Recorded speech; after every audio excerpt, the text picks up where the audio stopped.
The time is now 5 o'clock, and I hereby call this meeting of the Finance Committee of the Flint City Council to order. Roll call, Madam Clerk.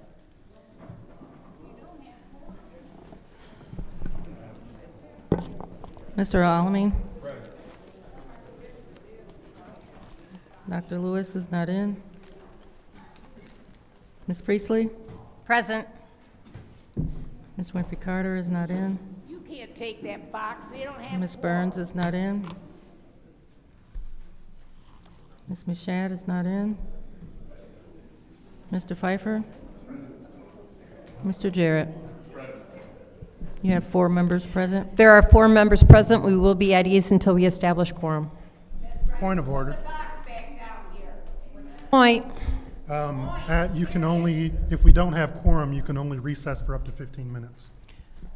Okay, we have it just established quorum. We just need Ms. Machette to come up front.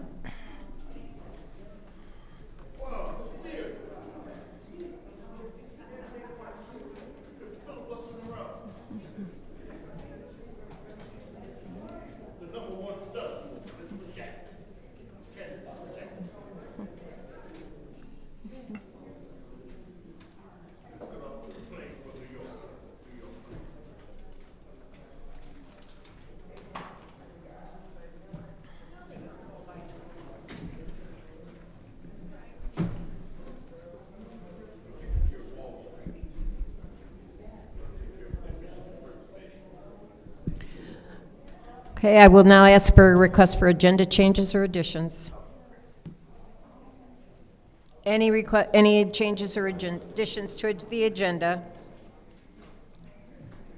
Hearing none, it is now time for public comment. Members of the public who wish to address the City Council or its committees must register before the meeting begins. A box will be placed at the entrance to the council chambers for collection of registrations. No additional speakers or slips will be accepted after the meeting begins. Members of the public shall have no more than 3 minutes per speaker during public comment, with only 1 speaking opportunity per speaker. And per the council rules, Rule 29.8, any person at a council meeting may be called to order by the president or any council member for failure to be germane, for vulgarity, or for speaking in excess of the allotted time, or any other violation of these rules. Rule 29.9, any person who is called to order shall yield the floor until the chair shall have determined whether he or she is in order. If a person is determined to be out of order, that person must yield the floor and forfeit any remaining time. Madam Clerk, who is our first public speaker? First speaker is R.L. Mitchell.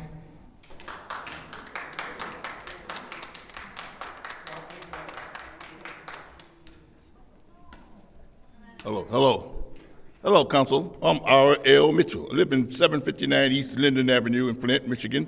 And for the record, Ms. Priestley, over the weekend, we were supposed to vote yesterday, and the peoples called themselves voting. The first one got poisoned in Flint and everything, and she decided this is going to be it, because we got to get somebody in the 3rd ward, because she went to vote. But she found out, we went to Person Field House, they said she's not on this record nowhere, you're not, and she got very upset. And they got on the special phone and called out, so you got time to go down City Hall, they'll be open. She went down here, and on the way, they had the doors locked. Then she got upset again. Then she wanted to take a pill. I told her, don't take nothing, because chemical imbalance. They want you to fall out and die, because all of us is dying before we get our money. She said, well, I'm going to call the news and make it. I said, you don't have to do that, because they go TV5 over there in front. Then she said, you don't let them beat me up, Mitchell. And I said, there ain't nobody. She got close, and the dude cut the camera off. He said, we can't film you. I think the mayor told him, don't film nobody. Come. They had the doors locked last night, and then one of them was 8 o'clock. And through the day, I wonder why she ain't back there now where I'm talking. Come and talk for herself. I end up talking for everybody in Flint, because she live on York Street. Lori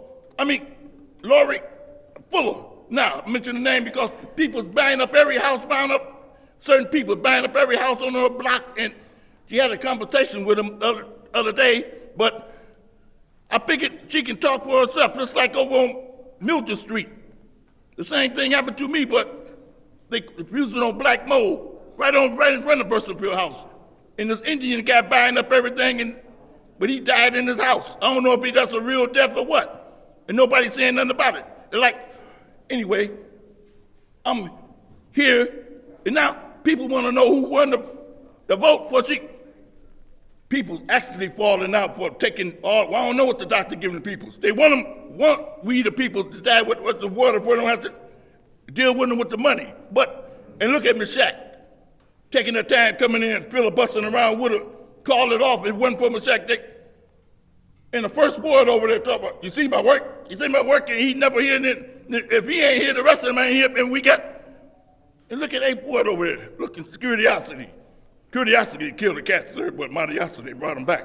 So I want you to stay in your chair tonight and deal with we the people. Because they coming, and you better, hey, like I say, and another lawyer, we seen this lawyer getting in this car last night. She tried to go to the dorm. He just went that way, because I told, and there he is over there, the darky dude over there. Now look, anyway, stay tuned, America.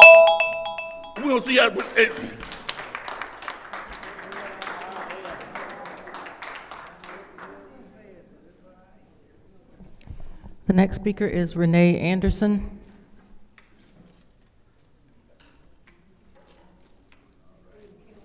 Hello, I come here to speak on the behalf of my son, Kevon Sykes, who got shot and killed downtown Flint Memorial Day weekend 2022. I'm having a problem. There's no clearancy with the Flint police. They refused to release an autopsy to me for 3 years. They just released it February the 19th. They refused to release any files, footage, cop cam, or the forensic of that bullet to my lawyer. And I want to know what is going on, because they haven't made nothing transparent. I also want to speak on them garbage cans. I love the garbage cans, but they so heavy. Us senior citizens, after we get the garbage cans, we can barely even move them. That's right. Barely can move them things. Barely can move them. But yeah, I want some type of clearancy about what's going on, because ain't nothing transparent with the Flint police force. They is the one who held back for me getting an autopsy for 3 years on my son. And I don't understand why that is. And also down Flint on Mackin, we have bad trees down there, look like they're about to fall and fall on people's cars. The roads is bad. And I know we got the funding to do the roads. We need that done. But please, I want some help around here. I want to know what's going on that it takes me 3 years to get an autopsy on my baby. I want to know why the Flint police force will not release the footage to my lawyer, and that's Figer. I'm done.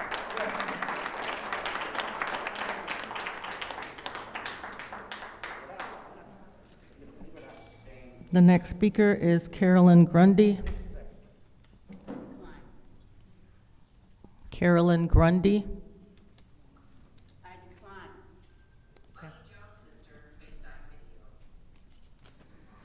The next speaker is George Grundy.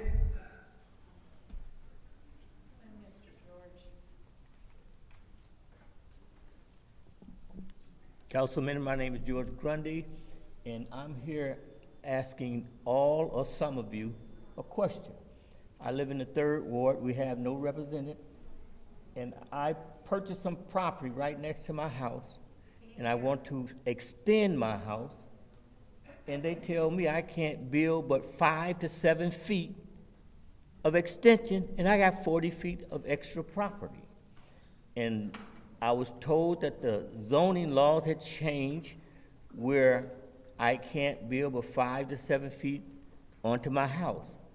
I would like to know, when will that change, or if it will change, or if I can get someone to look into it to have it change. I don't know if it's proper to look for an answer now, but I would like someone to address that. Thank you.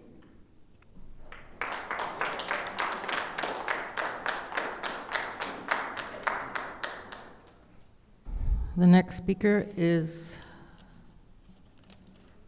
Doug Matthews.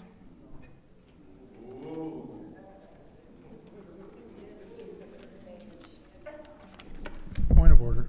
Good evening, everyone. I'm Doug Matthews, a veteran and a good government. What's your point? The previous speaker stopped and we lost quorum, so we should be at ease until they come back. No, he is in the bathroom. He's still in chambers. We're fine.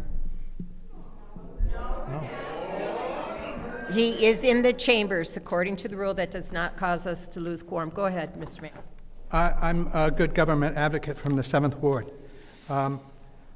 Flint never ceases to serve up a flesh slice of political absurdity. Let's talk about 3 of the city's biggest embarrassments: Big Sleazy, AC Dumbass, and the circus that is 810 News. First, there's Big Sleazy, a woman whose rap sheet is her resume: financial fraud, food stamp chicanery, a public record that leads like a crash course in ethical failure. Yes, she's celebrated like a hero. What could even a few months of her leadership do to this city? Spoiler alert, nothing good. Then there's Mr. Dumbass. This is a man who marched before the Ethics and Accountability Board and shamelessly lied, claiming he heard me use the N-word 3 times in a room full of Mr. black Matthews, people. Mr. Matthews, I'm asking you to abstain from using vulgarity. Pardon me? I'm asking you to abstain from vulgarity. Please continue. A lie so outrageous it should be a comedy skit, except it's not funny. My religious convictions outweigh civil rights, he said. Just imagine that. Gay rights are civil rights, and his homophobia is not in the interest of this city. Thurgood Marshall, he is not. The real tragedy here is the 3rd Ward, the residents who are struggling with drugs, gangs, blight, and unemployment. They deserve real representation, not a walking ethics violation and a punchline. There's a bright spot, though. The 3rd place finisher is a public-minded resident, just a few votes shy. Let me be clear. My criticism is directed squarely at those who seek public office. Mr. Matthews, pause this time. Order in this chambers, please. We cannot hear our public speakers. They afford everybody else's the courtesy of being quiet. We expect the same. Also, please make sure to silence your cell phones. Go ahead, Mr. Matthews. When these people step back from seeking public office, they disappear from my radar. But as long as they cling to the dais, I'll be here every day, reminding them and everyone else exactly who they are and what they stand for. And speaking of embarrassing spectacles, let's not forget 810 News. I watch Winters and Mickey every morning. It helps me with my bowel movements. They're celebrating the 3rd Ward election as a triumph of democracy. 2 candidates, Big Sleazy and Mr. Blank, each racked up 165 votes. That's not a mandate, it's a mockery. But to 810 News, you think they just discovered the signing of the Declaration of Independence.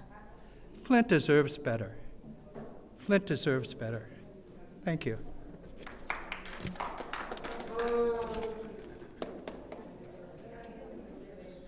The next speaker is Kawana Mack.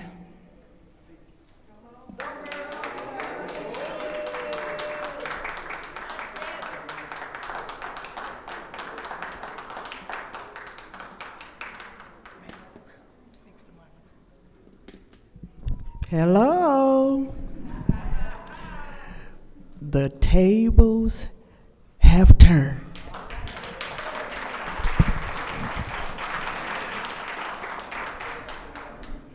My, oh my. Now we finna get some real work done around this city and get this trash out. You know what? I didn't even get to pick something to say. But, man, Mushat, you next. And Judy, don't try to be tough today. Miss I can't see and I can't hear any other time. And Mr. Elamine, you'll never be here, so I don't see you. But I say I don't see the work. I don't see the work. No, that's right. Don't argue with the residents. We do not respond to comments. Tell until him, our tell him. public He comment. been here almost a year and don't know. Go ahead. All right. But I'm going to go sit down and let somebody else eat you up.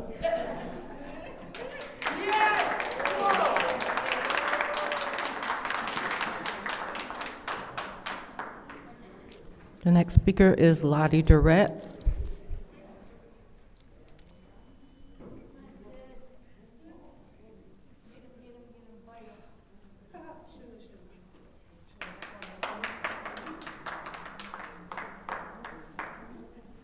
Good afternoon, all.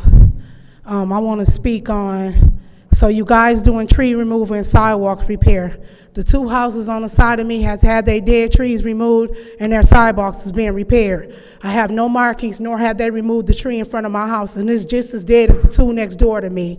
And then about the water place on Clio Road, that is not open to the public. You can drive up, but you cannot go through there. So I don't understand all this about safety and them people need to be protected. You can't walk through that door.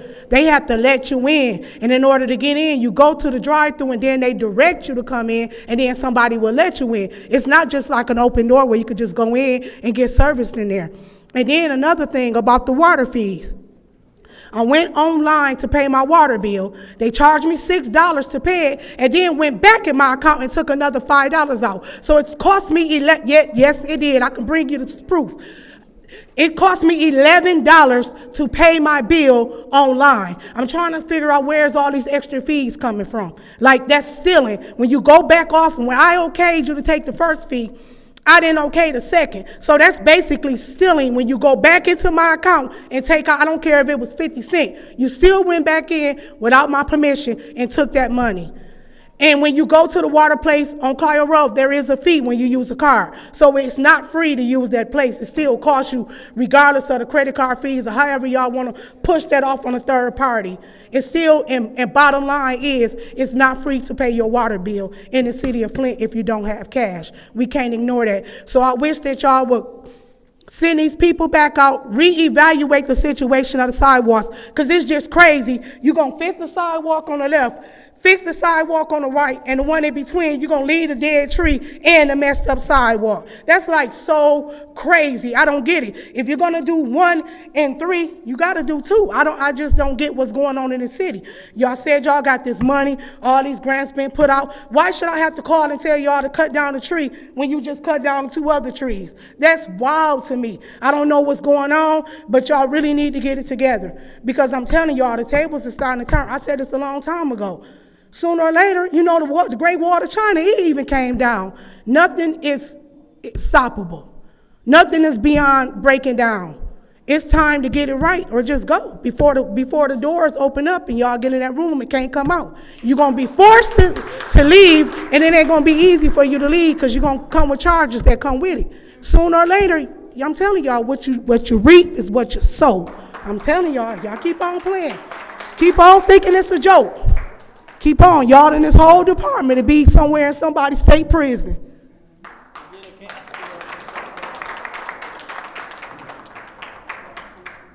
Hello, everybody. My name is Corey Moore, and I'm the founder of the Urban Boy Scouts of Flint. Sir, Excuse me. you must be called to the lectern. Did you sign prior to the meeting starting? That's one of our requirements, is that you have to request. I'm sorry, it's per our council rules. In this case, our rules preside. So we require that all persons who wish to address the council sign before the meeting begins, and that happened at 5 o'clock. I'm sorry, sir. I'm sorry, sir. You are out of order, and this is your warning. This is your warning. What's going to happen? What am I being warned of? An unlawful arrest and an unlawful incarceration? Didn't you guys take an oath to the United States Constitution? Officer, Every one of you are government officials, correct? That have an oath to the United States Constitution, correct?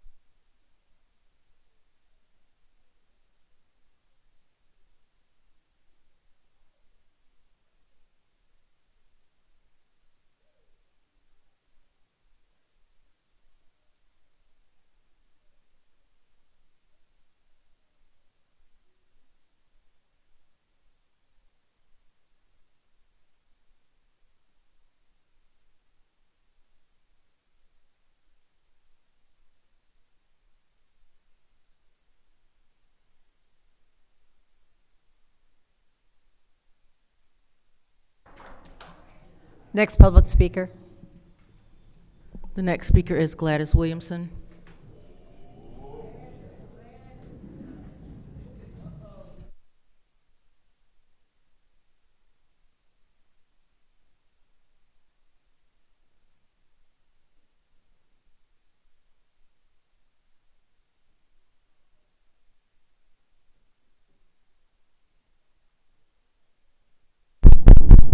All right, thank you. So you've been letting people come up here and speak without the mic being on. You asinine people. You have sat up and you let all these people talk without the mic on. So where is the constitutional First Amendment to be heard? Because none of them were heard. Mr. George, you weren't heard. I couldn't hear you back there. All of you that spoke, I couldn't hear you. You think you got heard a little bit? You didn't get heard either. But I'm going to get heard.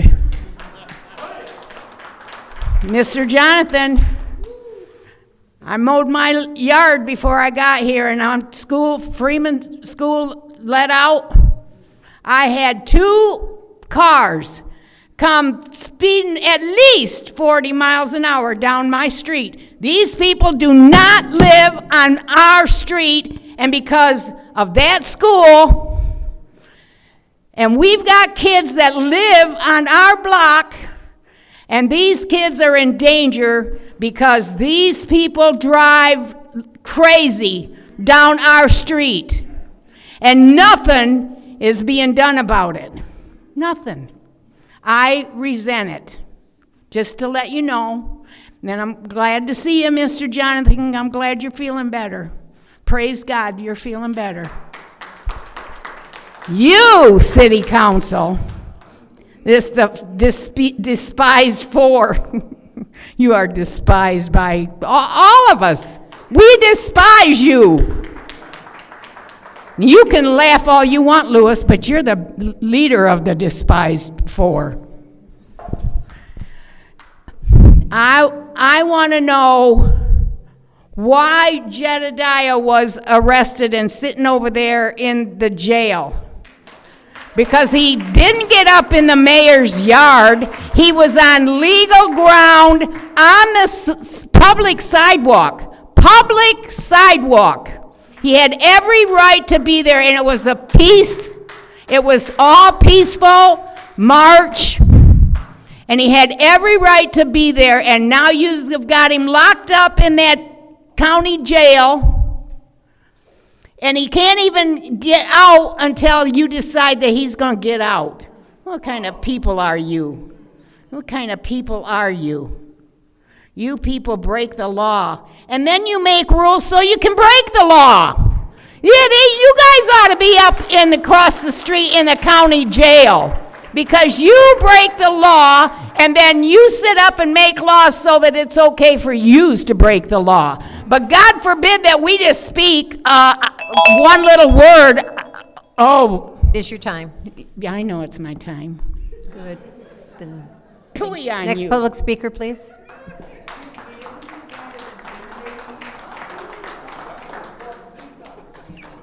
The final speaker for this meeting is Beverly Biggs Levy. Hello, my name's Jason. I'm here to speak on behalf of Jebediah Brown. I'm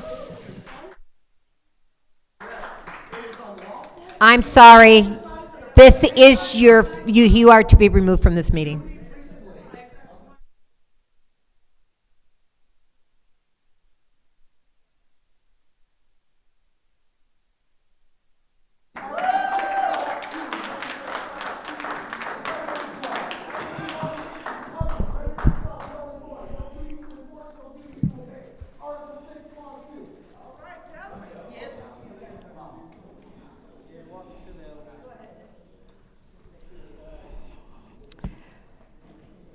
My name is Beverly Biggs Levy. I'm running for the 3rd Ward City Council seat. Yesterday was a victory, a good victory. Me and AC Dumas, which it should have been all the time. but you chose to put LaShonda in there. Then the killing part is that, Liddell, you went over to St. Andrews showing video of me talking about Judy and Quincy. You have no right. You're the worstest president that this city council have ever had. But you didn't hurt me, you helped me. That's the blessing part about it. I have a song that says, "Don't let the devil ride," and you are the devil.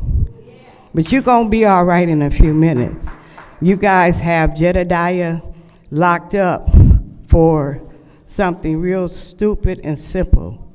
But the killing part to me is everybody that was in that march. Everybody was in that march. You only went after Jedediah. That's crazy. Why wasn't the other ones arrested? All of them was there. There was a ton of people. And then you had people on the mayor's street that came out and protested. Now that tells you something's wrong right there. If you got your people on the same street that you live on, protesting, and then they said on Channel 12, on the card, it was saying it was a threat to him. It says to Flint. It didn't say to the mayor. It didn't say to the mayor's family. It said to Flint. You guys gonna have to wake up and do right. And the seat gonna change. That's the part, that's why y'all can't look up. Because that seat is gonna change. If it's Beverly or AC Dumas. And then you got this clown over here want to call us AC dumbass and Beverly something else. He need to go home and get on his knees and start praying. Doug is out of control. And y'all think it's okay. But if we'd have got up here cussing, you'd have asked us to sit down. You're gonna take our voice from us. This is gonna be the last time you guys try to take our voice. Don't look up, just keep looking.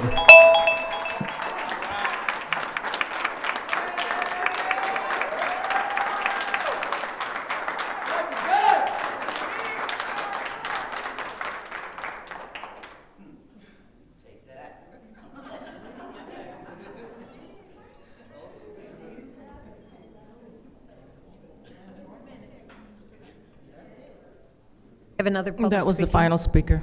That was the last speaker? Okay, thank you. It's now time for council response. Council members may respond once to all public speakers, only after all public speakers have spoken. An individual council member's response shall be limited to 2 minutes. Is there anyone who'd like to respond to the public? Madam Chair. Go ahead. Thank you. First, I would like to thank all of the residents for being here. Thank you for being engaged in the process.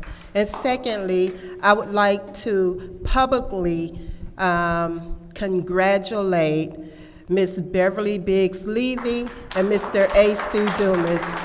Y'all did that. Congratulations. Now looking up to August, and we'll see who wins that seat. Thank you, Madam Chair. Thank you. Anyone else? All right, thank you. Go ahead. All right, so would like to highlight some of the great things that's happening in the city of Flint this weekend. We have the Little League again. We're going on our 3rd week. We have over almost 10,000 pounds of blight being picked up by the 4 teams. So again, we'd like to thank Mayor Neely's Blight Squad, the Maid Institute, Big Brothers, Big Sisters of Genesee County and Greater Flint, as well as the LaShawn Johnson cleaning crew who's out there putting in a lot of work. And so also there will be a Mother's Day brunch held at the May Center this weekend, as well as, what was a lot going on? Well, if you want to know more, please log on to the Second Ward Facebook page. That's where we put forth a lot of positive information, where you can find out what's going on right here in your community. And that is all. Thank you. Thank you. Ms. Bichette?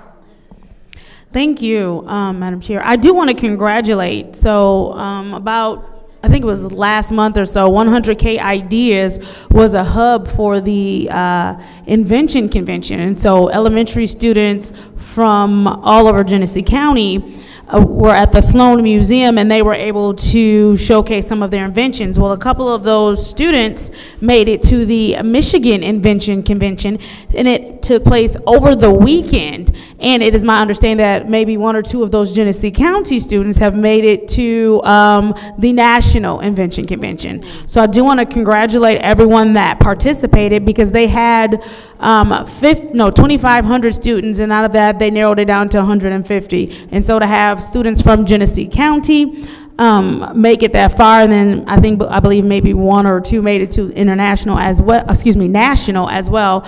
I want to congratulate them. They had some really, really brilliant ideas. I'm excited about the future and what that means for how we innovate and what the youth are going to be ready to do. The youth are also taught how to patent those inventions. And so we don't have to worry about someone taking advantage of them either, because they're left with the opportunity to patent those inventions. So congratulations to the youth that made it over the weekend. And I believe there was a resident who had a question about, I think she left.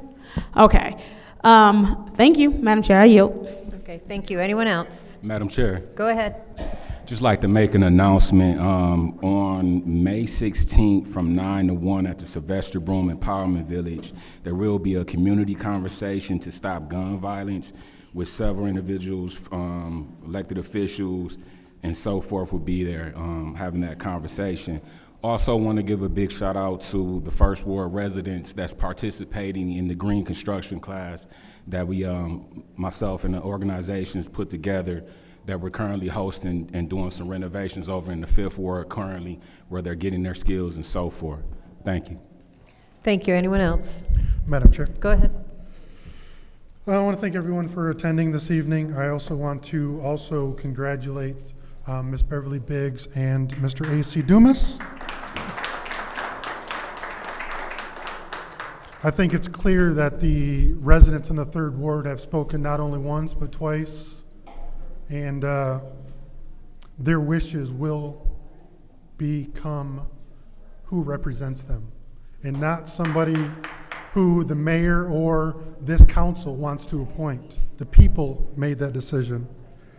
And I can promise you this, that first meeting in August after whoever wins is sworn in, there will be a bonfire in the middle of this floor with all these rules that they won't let people speak.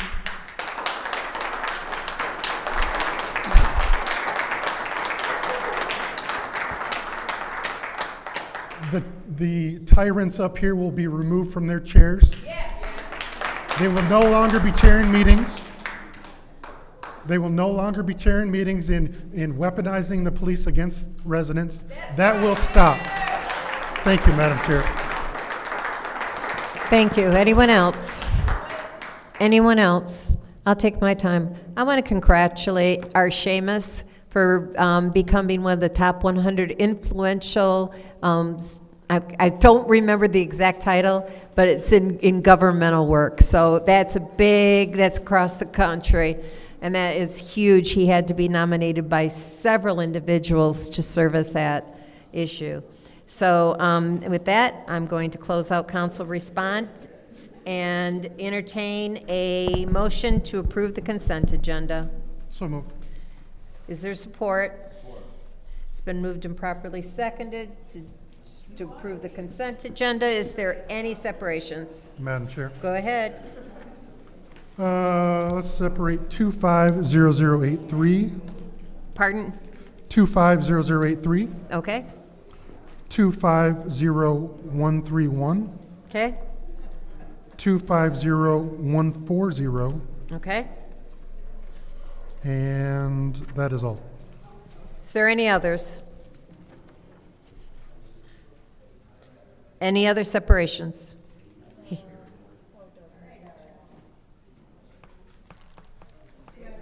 Yes, ma'am. I would like to separate 240147. I'm sorry, there is no 250147.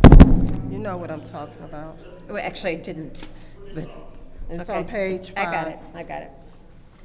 Okay, is there any others? Any others? Hearing none, the consent agenda will consist of the following resolutions. 250141, grant acceptance from the Community Leadership Fund, Community Foundation of Greater Flint for the Flint Police Department Sapphires Conference.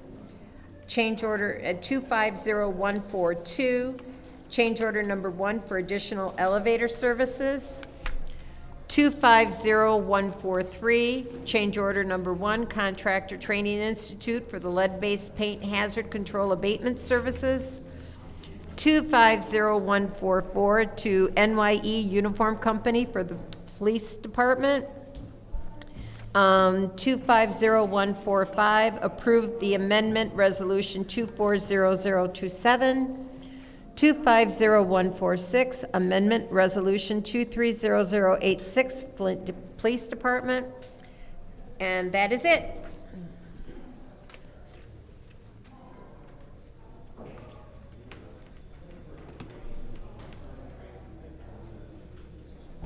This is the roll call on the consent agenda. Mr. Alamin? Dr. Lewis? Yes. Ms. Priestley? Yes. Ms. Winfrey Carter? Yes. Ms. Burns is not in. Ms. Mashat? Yes. Mr. Pfeiffer? Yes. Mr. Jarrett? Yes. Vote is 7 yes, 0 no. The vote is 7 yes, 0 no. That will be sent to council. Our first separation is 250083, reallocation of ARPA funds, Flint Institute of Music. I'll entertain a motion. Madam Chair. I'll recognize the councilwoman from the second ward. Yeah, I move that we move that to council.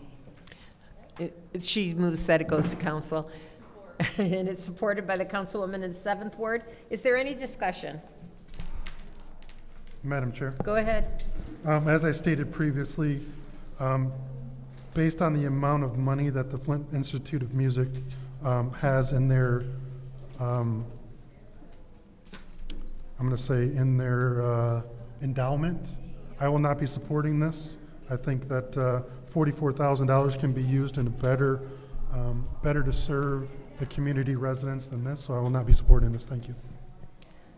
Thank you. Any other discussion? Madam Chair. Go ahead, Dr. Lewis. Thank you. Through you, I would like to bring the Flint Institute of Music to the lectern, please. Yep. Please come up.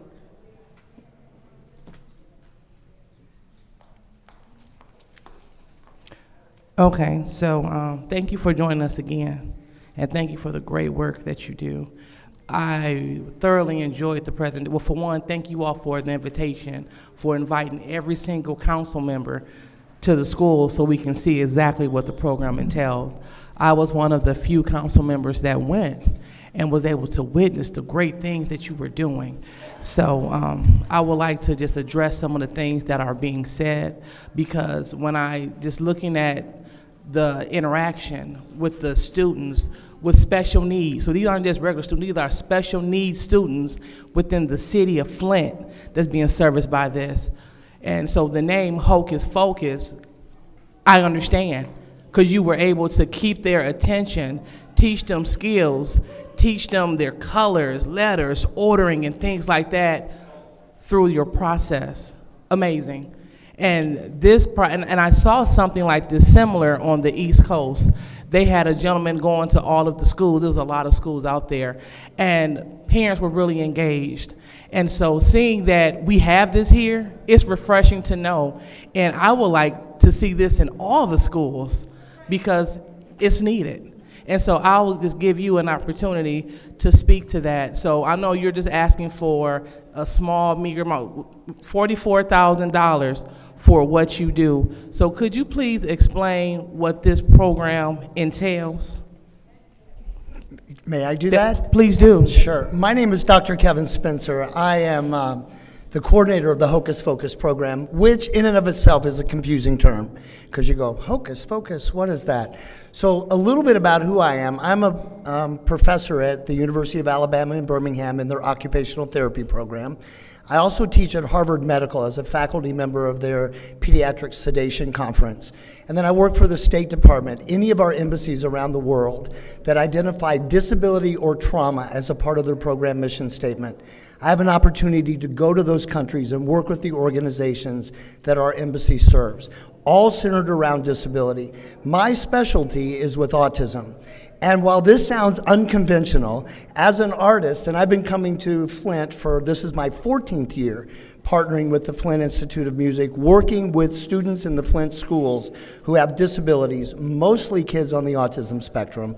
I use magic tricks as a way to engage them, and we work on 5 areas: cognition, motor skills, communication, social skills, and flexible thinking. All of you who came out to watch this happen today saw each one of those things happen with those kids. This is a research-based protocol. We've published 15 papers in peer-reviewed journals around the country. This program exists in about 2,000 hospitals, rehab centers, clinics, and school systems in 30 countries around the world. I am excited when I get to work with the Flint students. You see the engagement. Teachers tell me all the time, I've never seen my kids this engaged. I've never seen my kids so excited about learning. And with the rise that we're seeing with autism, and with what we know is happening around cognitive impairments and disabilities, this arts-based, research-based program is just a really powerful way to grab those kids and to bring learning to them in a very different way. Diverse learners. And that's what the arts are all about. How do we use the arts to deliver academic content while improving all the functional objectives of a child's IEP? That's what Hocus Focus is. Wow, so Doctor, I did not know that it was so research intensive and research based. That's important because it shows that what you're doing is working. And as an outside observer, I saw it. I saw the engagement of the kids. I saw how enthusiastic they were to learn. I saw how engaged they were. You were there, it looked like not for long enough, but they were a little disappointed when it was time to go. And it's hard to maintain kids' attention for a short time span, and you had them for well into 30 to 40 minutes, and they were wanting more. So seeing what you do, I am totally supportive of it because it fulfills some things that we're trying to achieve with the ARPA funding. We're trying to touch youth. We're trying to look at programs that we haven't explored before. But this right here is amazing and a great use of these funds, so I'm in total support. Can I add to that real quick, or is this my time? Somebody use your time. That's time. Ms. Mashat? Thank you. I also took advantage of the invitation that you extended to us. And I do want to say thank you for extending that invitation to us. I wish that it wasn't extended to council because you had to convince council of why this program was important, and rather it would have been as a, see here, this is where the funding has gone. According to the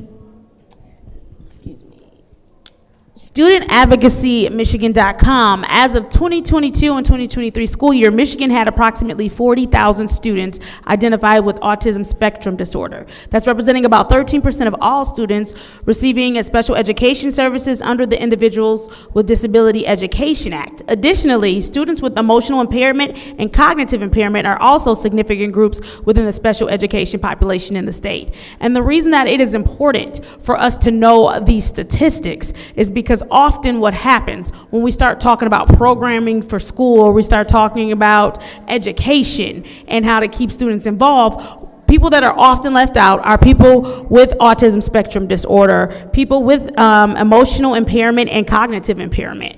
One of the things that we know is that one of the best chances to help them as they move into adulthood is to socialize them young and as children. I had the opportunity to be in a classroom today that normally the students, while they were on different levels of whether they were high functioning or nonverbal, they normally are not receptive to guests, or they're not receptive to change or individuals coming in. But what I was able to witness today, Dr. Spencer, and I thank you for the work that you do. I thank you for the teachers that were in that classroom today. I'm very thankful for the teachers that were in that classroom today. But there were 15 students in that classroom, 15 students that actually looked like me, right? And in addition to them looking like me, out of the 15, only 3 of them were kind of in and out of engagement, but for the most part, everyone was engaged. And looking at the students, they all had different rules of how you can engage with them, meaning some of them were okay with touch. Some of them were okay with you handing them things. Some of them were okay with you being in the space. But what you did was you managed to handle each of them with care in the way that they decided they wanted to be engaged. And you also managed to get them to interact with you. There were students who the teacher said does not normally speak or interact well with others. As you were holding up cards and different things, they were yelling out green, they were yelling out orange. They even allowed you, one of them even allowed you to move his desk, even though he's like, hey, that's my desk, but he still allowed you to move his desk. And so all of these factors are important for us to know, because who knows the difference of you coming or not coming? Would those children understand the colors? Would they care to learn the colors? Would they care to be engaged if they didn't have that interactive education happening with them today? They were yelling out numbers. They were playing with different things that you had. They were impressed by the magic, and that's what kept their attention. That's what kept them engaged, and that's what helped them let down their guards that they normally have up. And so not only is this a way to properly socialize them as they move forward in life so that they get used to interactions with other people, even if it's very limited, but it's also a way to make sure that they are getting the education that they deserve, to make sure that they are learning the things that they deserve to learn despite whatever whatever box society might put them in. And so the work that you are doing is very important, because that means that we have no excuse, because in the past we see when people did not understand disorders or impairments, they treated them as throwaways. They put them in classes or back rooms and never gave them a second thought. Those people became adults who did not know how to properly socialize. They became adults who felt like they weren't important. They became adults who society ignored. What you are doing is bringing them into society. What you are doing is giving them an opportunity to be properly educated, to be properly socialized, and to be recognized as the humans that they are. So I think this is a beautiful, beautiful program. And although all 40,000 students in Michigan will not be able to necessarily benefit from your program, those in Genesee County will be able to benefit from your program. And more importantly, because I saw the numbers, the hundreds of students in Flint that you touch will be able to benefit from this. So that means there are hundreds of children in Flint who can go properly educated and unignored because of the work that you are doing. So thank you. I yield. Thank you. Is there anyone else in the first round? Anyone else in the first round? Madam Chair. Go ahead. Thank you. Through you to the speakers. Yep. Good afternoon. So the Hocus Focus at Durant Terry Mott, how long have you been there? This is my 3rd year working at Durant Terry Mott. The 3rd year there. Okay. I did some work with them virtually during the pandemic. But with the same Hocus Focus program? Yes. Okay. So 3 years with Hocus Focus at Durant Terry Mott. And as far as City of Flint funding, will this be the first time that the city has funded that particular venture? The City of Flint, not necessarily Flint Schools or any other venture. I would have to check on that information for you. I can get that information for you by the end of the night. Okay. Because I've only been in my position for a year, so but Okay. I can find out that information. But for you. this you're just being awarded ARPA funds in this round, Right. 40,000. Right. Okay, so how many students at Durant Terry Mott do you currently serve with Hocus Focus? There are 7 special education classrooms, so I would say about 100, maybe 110 students. So how often are you there? So I come to Flint 3 times a year, 2 times in the fall, 2 times in the winter, and 2 times in the spring. And I think one of the intentions of the ARPA funding, I get to come here 6 weeks of the year and work with the children directly. Part of what I think FIM wants to do with this funding is allow me to train the teachers in the concepts of what it is that I do, research-based, education-based concepts of working with kids with disabilities, and then how do we measure that impact. We have an assessment instrument called Hocus Focus Analytics that looks at the impact of this particular approach on cognition, motor skills, communication, social skills, and flexible thinking of kids with disabilities through this project. So I've been coming here for 14 years. I have never had the opportunity to train teachers to do what I do. Okay. And so that's would be the main point of this. So currently there are 6 touch points a year for the students here from you? Yes, from me. Okay. Correct. And it's your understanding that this funding is going to be, I'm going to use a word that I didn't hear you say, but I heard it sort of implied, that you believe these funds will be somewhat earmarked or allow the program for you to train trainers. Is that? To some extent, the idea is to have as much impact with the City of Flint residents as possible. And so by training teachers and by not training teachers to do the work without Kevin, but to support the work that he does when he's not here. Okay. So that between those visits. So what I guess, how, in addition to potentially training trainers, in what other way will this $40,000 expand the program itself? Okay. Because part of my thought is similar to the councilman in the 8th Ward, especially hearing that you've been at it for 3 years already. You got funding to do what you need to do. I'm trying to understand what this $40,000 will add to not just the sustainability, but the growth of impact. Right. And impact. Okay. So you're right, you're correct that he's been doing this work. Mm-hmm. What has been missing is, and what I'm really excited about expanding, is tracking the work in a significant way. He has an analytic tool to help us and help teachers measure the growth that they see with their students. Right now we have anecdotal evidence, lots of stories from teachers, from principals, from parapros of what they see. We can see those things happening with the students, but we can actually track that data to be able to show that these students are showing some growth and showing expansion in the 6 categories that Dr. Spencer has mentioned. And so this, and there's also additional curriculum. So there is a program that teachers could have in hand that would involve using these magic tricks, a number of magic tricks that all not only help with sequential learning and following steps and cognitive understanding, but also. Thank you. You can continue. Wait a minute. Was there anyone else? Anyone else? Okay, you can continue on my time. Okay. But also just dexterity. Today I felt my fingers in a way that I hadn't felt my fingers before by doing a magic trick with rubber bands.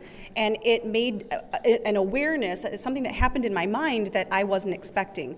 So I was stretching my fingers apart and realizing how much work it took to just stretch my fingers apart with rubber bands on it. So it's also dexterity, it's also just focus and engagement. And so we want to be able to measure that so we can track the effectiveness of this program so that teachers can see, not just from their own eyes and their experiences, but also from actual data that supports that these students are showing growth. Because often the regular metrics for growth for special education students do not necessarily measure the growth that exists. Please. So here's what we know. We know the way we teach kids with disabilities right now doesn't work. We know that. We have research that tells us that. We teach these kids by rote. We send them all the way through school. In Michigan, they age out at 26 and they enter our communities unprepared to be productive members of society. What this project does is it teaches them those skills in an engaging way through an art form where they learn how to think critically. They learn how to solve problems. They learn how to be social. They know how we improve their motor skills so they're able to go out and get jobs when they do enter society.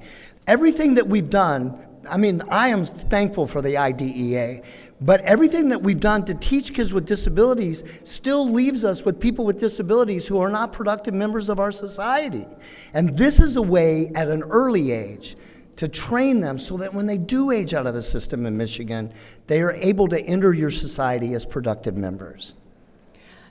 So I was one of the 3 that attended one of your thing. I was very skeptical. I was totally against the program, but I saw how these kids reacted. I went in there wanting to know exactly what you did in that classroom, and the engagement that those autistic children had with you was amazing to me. You know, and I did find out that the rubber band trick, I could go one way, I couldn't go back the other way. So, I mean, and I tried. I did it how many times? 3, 4 times, and I couldn't get it through. But I wanted to go home, and I have a cousin visiting here from Illinois, seeing the other side of his family. And he has a late 20 autistic son. He will never be able to live on his own. He will never be able to take care of himself. He works 3 days a week washing dishes. And I was excited to be able to show him this trick, but I only had a couple of hours. They're leaving tomorrow. I'm not going to be able to show him. He would love this, and it would actually engage him because his mother does a great imitation of him. But he's such a lovely, sweet man. He's a man now. He's not a child. But even he could help. This could be helped with him. Even the young kids who couldn't do it, they were so excited. They wanted to do it and show everybody their ability to do it. And then lunch came. And it shut their time down.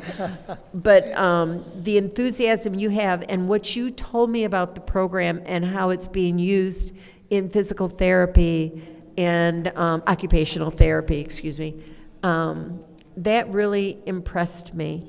And I think you you converted me. Thank you. Watching that, and I'm really sorry that more of our council members weren't able to attend to see what happens in those classrooms. Okay, is there anyone in the second round? Madam Chair. Go ahead. So I just want to be clear. I'm sure your program is great. I have no issues about what you're doing or anything else. My issue is the city of Flint and the Flint Community Schools are 2 different entities. The Flint Community Schools got over 100 and some odd million of ESSER dollars, and they went through that. We have our own ARPA dollars to do other things with. To me, this is not an expense that should be paid for by the city of Flint. The city of Flint has their own issues. If we started to supplement and pay for every one of the Flint Community Schools programs, I mean, they got $40,000 per student this year. That's how much money they got. On top of the $150 million ESSER dollars, they got $40,000 per pupil for this coming year. So I don't doubt that your program is great. I don't think that these funds should be paid from the city of Flint.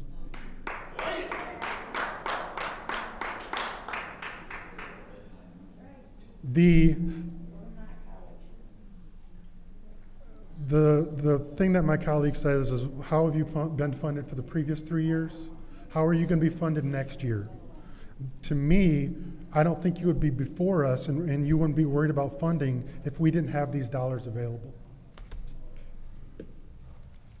And because we have these dollars available, that's the only reason you're before us, and not necessarily, you don't need these dollars necessarily to continue your program. I have no doubt that your program will continue with or without these dollars based on your previous years and the amount of money that other donors have given you. I believe that you said last time Mott was funding you. You mentioned a few other ones. So once again, I wish you all the best in this program. I just don't think that we have two piles of money, and I don't think that the city of Flint should be doing this. We should be doing other things that benefit our community and the greater good than spending money when the Flint Community Schools should be paying for this. If the results are great, and I no doubt that they are based on what you're saying, the Flint Community Schools should be saying, hey, I need you to keep going, here's money. So that's my problem. So, thank you. Thank you. Madam Chair? Go ahead, Dr. Lewis. Thank you. Well, a parent of a student in the Flint Community School is saying that we need this. You know, it's a narrative that's going around saying that elected officials do not care about the youth. I've seen posts on Facebook saying they just don't care. Voting against this is proving that that narrative is correct. One thing I notice is that, you know, we take other people's struggles for granted. When we were cleaning up, we had someone in a wheelchair on our team in the Little League, because it's all inclusive. And the person in the wheelchair had issues navigating the sidewalk because the sidewalk was unlevel. And so I never thought about that because I can walk over the sidewalk, or I can just pivot and go into the grass. Not my problem. This is our problem. We must be sensitive to those that have autism, that have these different issues that could benefit from this. I don't want to not allocate money because I don't see it, or because my family or my friends don't need it. Young people, and again, let me say this. We have residents of the city of Flint that attend the Flint Community Schools. So therefore, it matters. Therefore, this money qualifies for them because these are not just Flint Community School students, these are residents of the city of Flint. So I don't want to diminish that. We're servicing our resident, and our residents are our most prized asset in the city. We have this money. Please pause my time. Absolutely.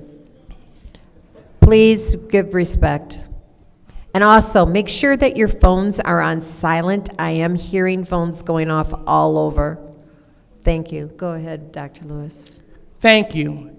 And so knowing this, we will be remiss to deny money to the Flint Community School students that reside in the city of Flint that could benefit from this program. I know many children with autism. People in my family have autism. And this service is needed. We may hear sneered and jeered and chuckled, this is not funny. This is people's lives that we're talking about.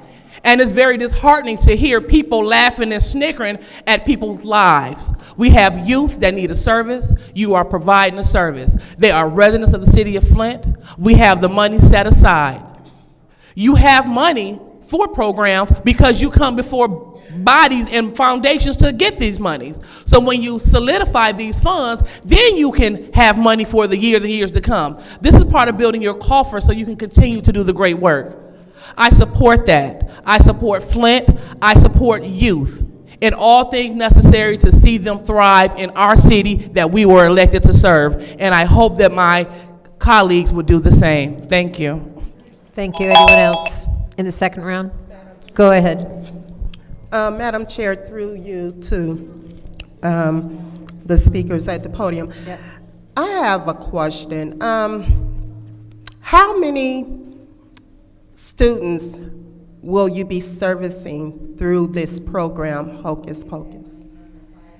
At this point, we're building our connection with the City of Flint schools. And so last year, we served 537 students through this program. Okay. So with this ARPA money, how many students will you serve from the city of Flint? So you received a document via email a couple of weeks ago. I also have copies of it here if you would like a copy of it. But our estimate is that the program will serve more than 150 students per residency. He has 3 residencies per year from the city of Flint. So approximately 240 Flint youth in total would be served per year. And that would be an unduplicated number. So. Okay. Yeah. So one of the places that we work consistently is Marion Krause Instructional Center, which are severe and profound, nonverbal, medically fragile students. And the work that we do there with the paras, with the occupational therapists.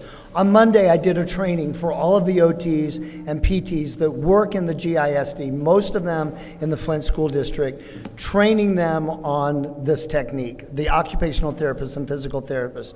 But at MCIC alone, I work with 300 students there, 250 students at Elmer Knopf. Last year, when I was here with DTM, I did every student in the school, not just those students in the special education classrooms. That was 650 students I had the opportunity to touch in 2 days in Flint. So this funding also gives us the opportunity. This time was my first time in Eisenhower.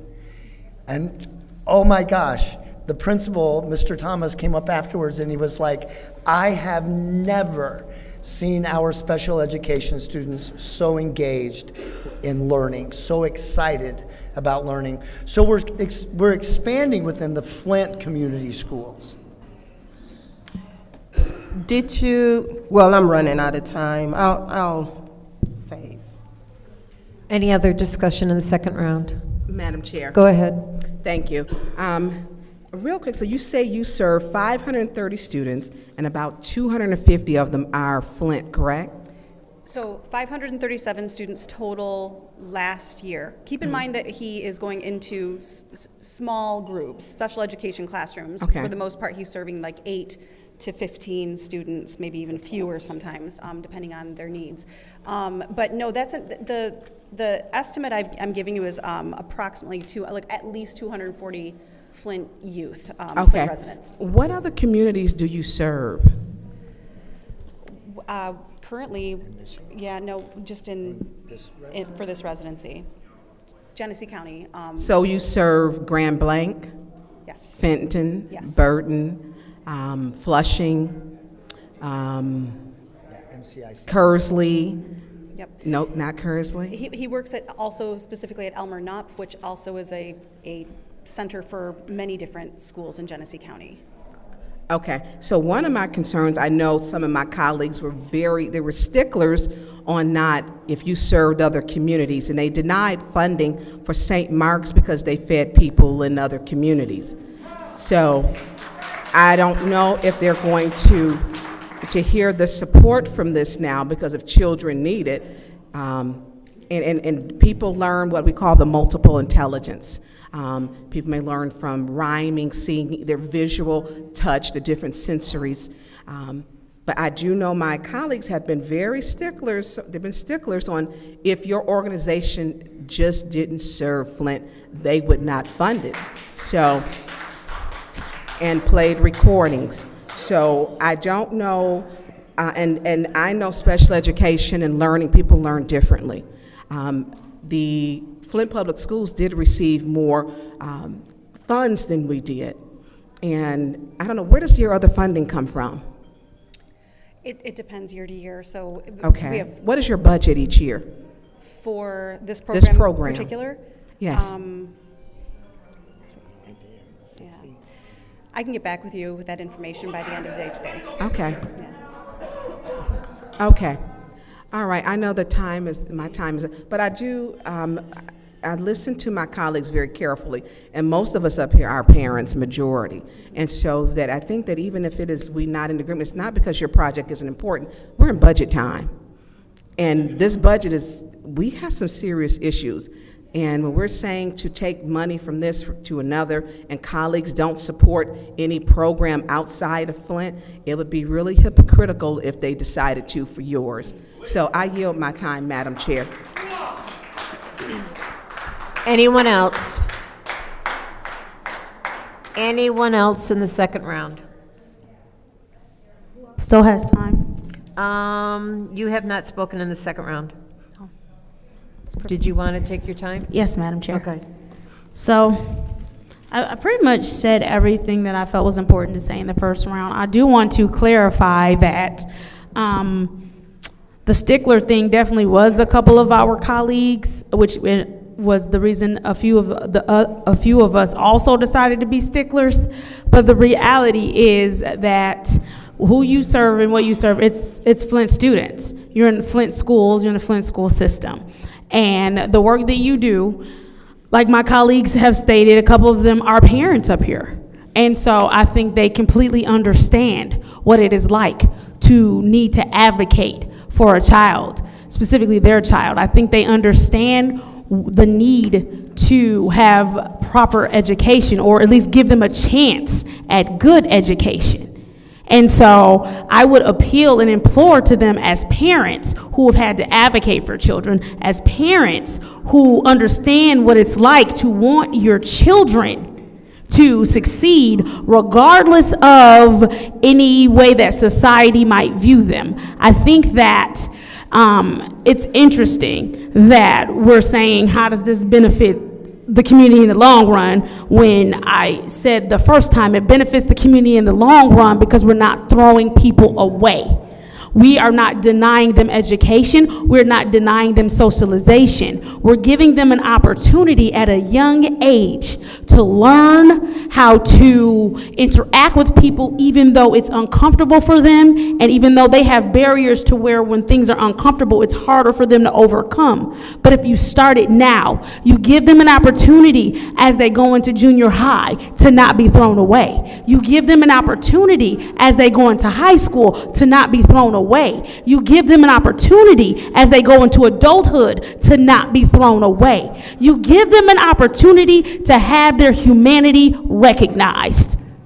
That is the bottom line with this. Dr. Spencer, like I told you earlier, seeing you work with those students and seeing how they light up and interact with you, you are building a trust in them and a skill in them that they might not any other way get. And then the fact that you want to then make sure that teachers are trained, which means so when even when you're not around, these students continue to get the proper socialization and skills. That means that 365 days, how many days they're in school, because they're not in school that much. But that also means it gives them the opportunity to teach the parents, to say, here parents, here are some tools for you. So what you've done, FIM, is bring Dr. Spencer in, who has trained teachers, who will train parents, who will be able to help those children 365 days a year. And that way, children are not left behind or thrown away. Thank you. Thank you. Anyone else? Madam Chair. Go ahead. Through you to the speakers, my question is, would this $44,000 be specifically used for Flint students? Yes, it would. Okay. And then also, my other question is, do you guys have like a sustainability plan to utilize these funds to stretch it beyond, once the Harper funds are gone, how do you guys plan on keeping the program up and going? I'm sorry, I want to clarify.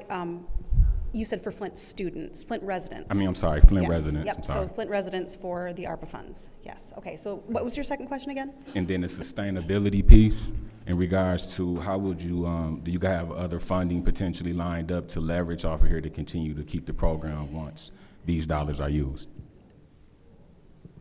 So I would have to get back with you about the sustainability. I am confident that once we begin to track and train and chart the response that students actually being able to show with numbers, not just with stories of what people are seeing, that this will be an incredibly appealing program to support. It's not just about what Dr. Spencer does himself when he comes those 6 weeks out of the year. It's about tracking how arts-based, arts-informed therapy and education can truly make an impact where traditional forms of education have fallen short. And so if we are able to use some of our funding in a way that we can expand the analysis of how this program is working and collect the data, that will create opportunities for us to seek additional funding. Okay, thank you. Are you? Okay, anyone else? Okay, I'll take my time. So, as we know, all grant funds have to be reported on the numbers of people are served, where they live, all kinds of demographics. And so Flint residents have to be identified for this program. If you are training teachers to teach in the Flint schools, that is part of that program. Now, is it not true that most of the Flint Institute of Music's money is designated for specific programs? For their endowments? Yes. So the endowments don't cover this? No. You have to go out and get grants to pay for this program? Precisely. Yeah, I know there's an endowment, I believe, for the symphony? Yes. An endowment for dance? Yes. An endowment for the, I was a member of the elementary symphony when I was a kid. There's endowments for those educational, the youth symphony, and I know that there's also funding for scholarships. So that's where Flint Institute of Music money goes to support their mission in promoting music in this community. So you are looking for grants to support other items. We did approve a grant for the Institute for another thing. So if I hadn't seen it with my own eyes, how these kids reacted, I still wouldn't be for it. I mean, Dr. Spencer, your enthusiasm and how you related to the children, and the children wanted to demonstrate what they learned back to you, and they were telling you about how they loved the money trick that you taught them the last time they were in, and they wanted to share that with you again, and that they went home and they showed their family. That's the interaction. So I'm going to go ahead and support this program. Like I said, if I hadn't seen it, I wouldn't be supportive of it. So this is the vote to send resolution 250083 to council. Madam Chair? Yes. I'm sorry, so before you call for a request for information. What's your request? So my request is, so did we just hear them say that this money is used exclusively for the program and their endowment does not cover this? Yes, that's what you heard them say. And then did we also hear them say that this $44,000 goes exclusively to Flint residents, the Flint students that are residents of this city, so no outsiders will receive this money? Did we hear that? Correct. Okay, thank you. Okay, excuse me. This is the vote to send resolution 250083 to council. Madam Chair, I'm bringing Gladys to order. Miss Williamson. Miss Williamson, you are out of order. This is your warning. Thank you. Miss Williamson, you have received a warning. Madam Chair, I would like to have Ms. Gladys Williamson removed from this meeting. I'm speaking the truth. 501c3s, 173 501c3s in Flint alone.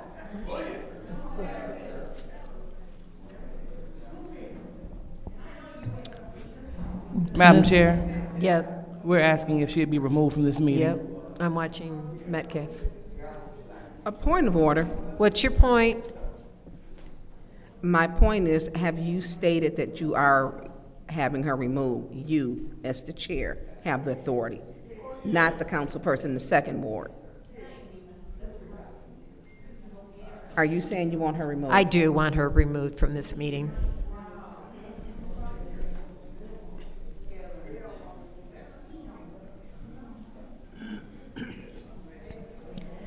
Okay, that's the roll call vote. Dr. Lewis? Yes. Ms. Priestley? Yes. Ms. Winfrey Carter? No. Ms. Burns? No. Ms. Mashat? Yes. Mr. Pfeiffer? No. Mr. Jarrett? No. Mr. Alamin? Yes. And the vote is 4 yes, 4 no. The vote is 4 yes, 4 no. That motion fails.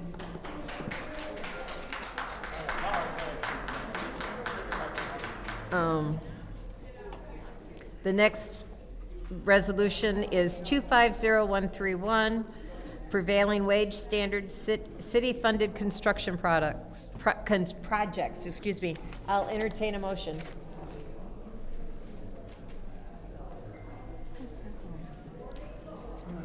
Go ahead. I'm going to make a motion to keep it here.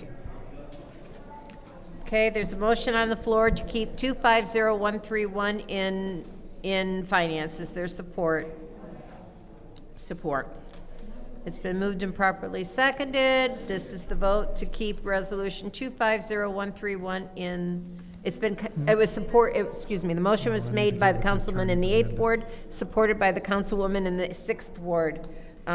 This is the vote to keep it in finance. Ms. Priestley? Yes. Ms. Winfrey Carter? Yes. Ms. Burns? Yes.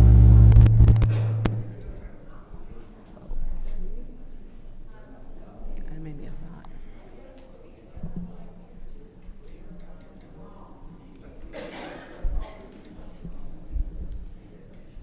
Sorry, Ms. Mashat?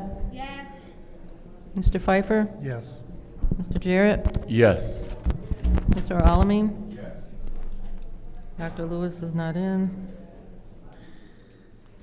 The vote is 7 yes, 0 no. The vote is 7 yes, 0 no. That will stay in finance. The next resolution is 250140, reallocation of ARPA funds, youth job training, safe and clean summer program. I'll entertain a motion. Madam Chair.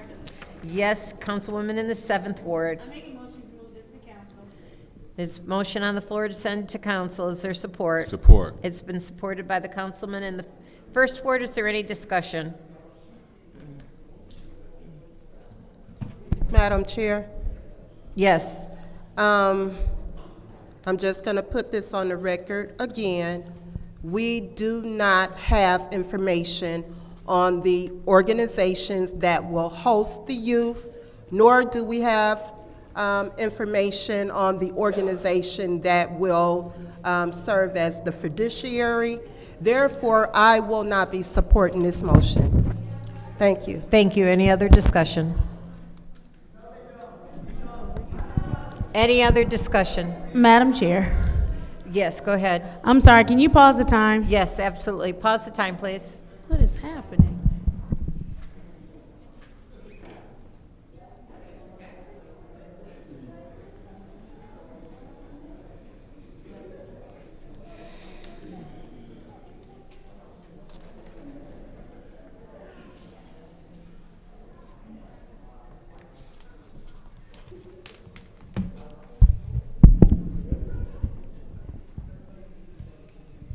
Okay, go ahead.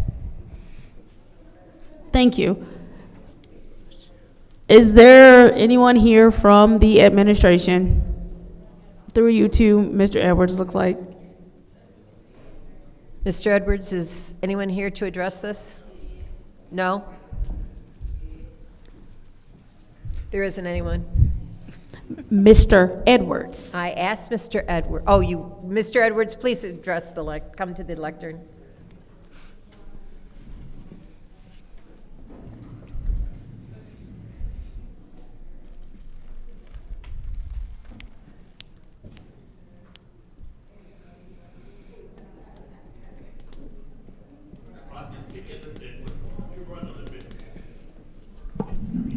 Hello.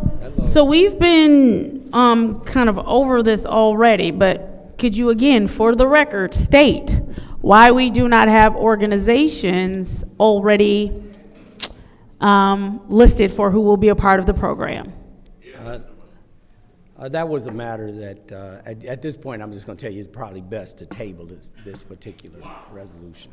Point of order. Can we have him, Madam Chair, can we have him speak up? I couldn't hear him. I'm sorry. I just said it probably would be best at this point to just table it because the person that could best explain. Madam Chair, I'd like to make another motion. Yes. Go ahead. I'd like to leave it here. Okay, there's a motion on the floor by Councilman in the 7th Ward, supported by the Councilman in the 1st Ward, to remain in finance. This is the vote to keep Resolution 250140 in finance.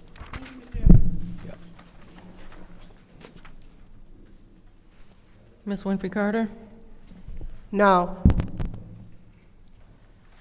Ms. Burns? No. Ms. Mashat? Yes. Mr. Pfeiffer? No. Mr. Jarrett? Yes. Mr. Alamin? Yes. Dr. Lewis? Yes. Ms. Priestley? Yes. The vote is 5 yes, 3 no. The vote is 5 yes, 3 no. That stays in finance. The next resolution, the next separation is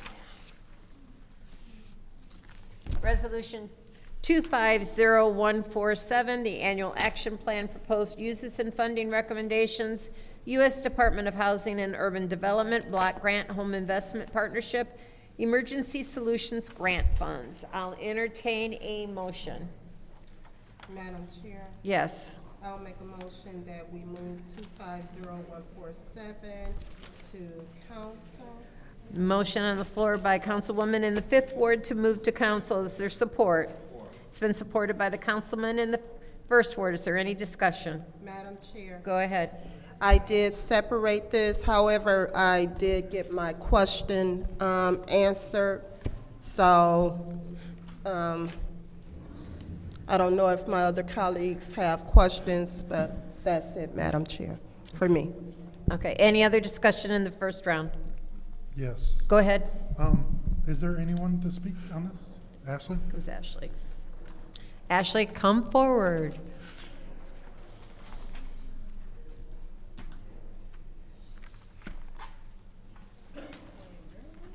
Ashley, I apologize if there was something on her email, but is there anything that's going to tell us what each of these programs or each of these things are going to be funded for, or what they're going to be funding? Yes, if you request that through the administration, I can provide that to you. Can you provide that? Yes, of course. Before Monday? Yes. Thank you. That's all I have. Anyone else? Anyone else in the first round? Anyone in the second round? Madam Chair. Go ahead. Ashley, did you say I have to like me asking you, is that doing it, or I need to send an email? You can send an email. Well, you requesting through council, I can send it to administration and to the clerk. Thank to you. provide to you. Yeah. Thank you. I definitely want to request that. Okay. Just to be clear.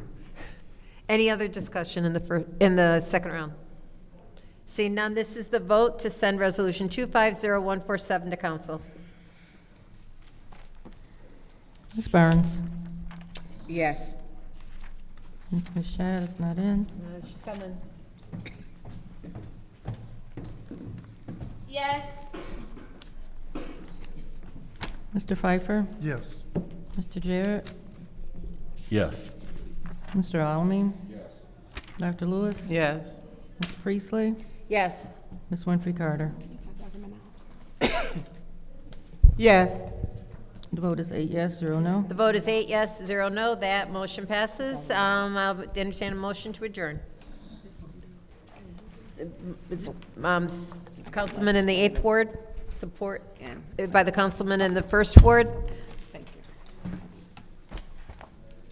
Ms. Mashat? Yes. Mr. Pfeiffer? Mr. Jarrett? Yes. Mr. Alamin? Yes.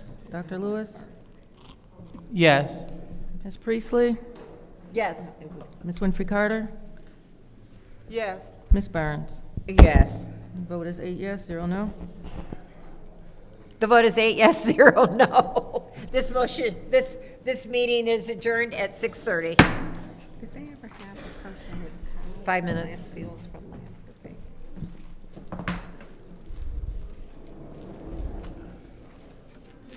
So what did the, I'm gonna do like.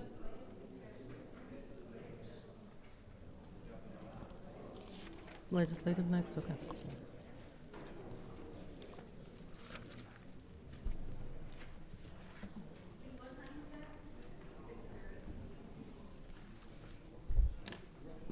Okay, and to the audience, if you want to speak at this next committee meeting, you need to fill out a speaker slip if you haven't already done so.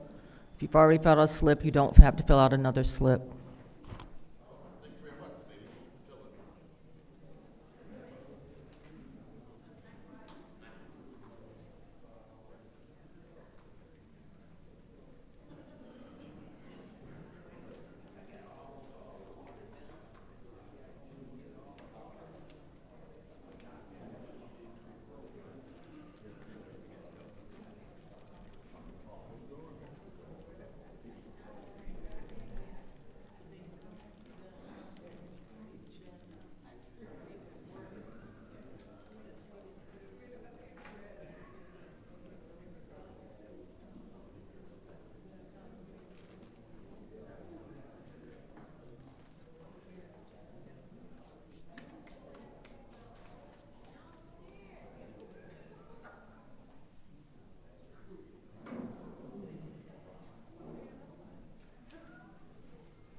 The time is now 6:37 p.m. on Wednesday, May 7th.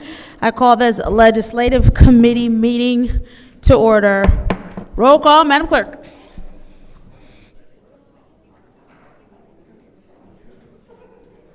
Mr. El-Alamin? Dr. Lewis? Present. Ms. Priestley? He is not in. Ms. Winfrey Carter? Present. Ms. Burns? Present. Ms. Mashat? Present. Mr. Pfeiffer? Present. Mr. Jarrett? Present. Ms. Priestley? You have 8 members present. We have 8 members present. I do want to remind everyone that they are subject to the disorderly person city code subsection. Are there any requests for agenda changes and/or additions? Seeing as how there are no requests for agenda changes or additions, it's time for public comment. Members of the public who wish to address the city council or its committees must register before the meeting begins. A box was placed at the entrance to the council chambers for collection of registration. No additional speakers or slips will be accepted after the meeting begins. Members of the public shall have no more than 3 minutes per speaker during public comment, with only 1 speaking opportunity per speaker. First public speaker, Madam Clerk.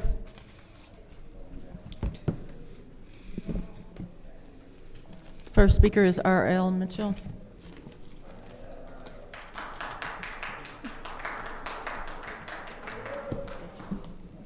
Good evening, Council. I'm R.L. Mitchell.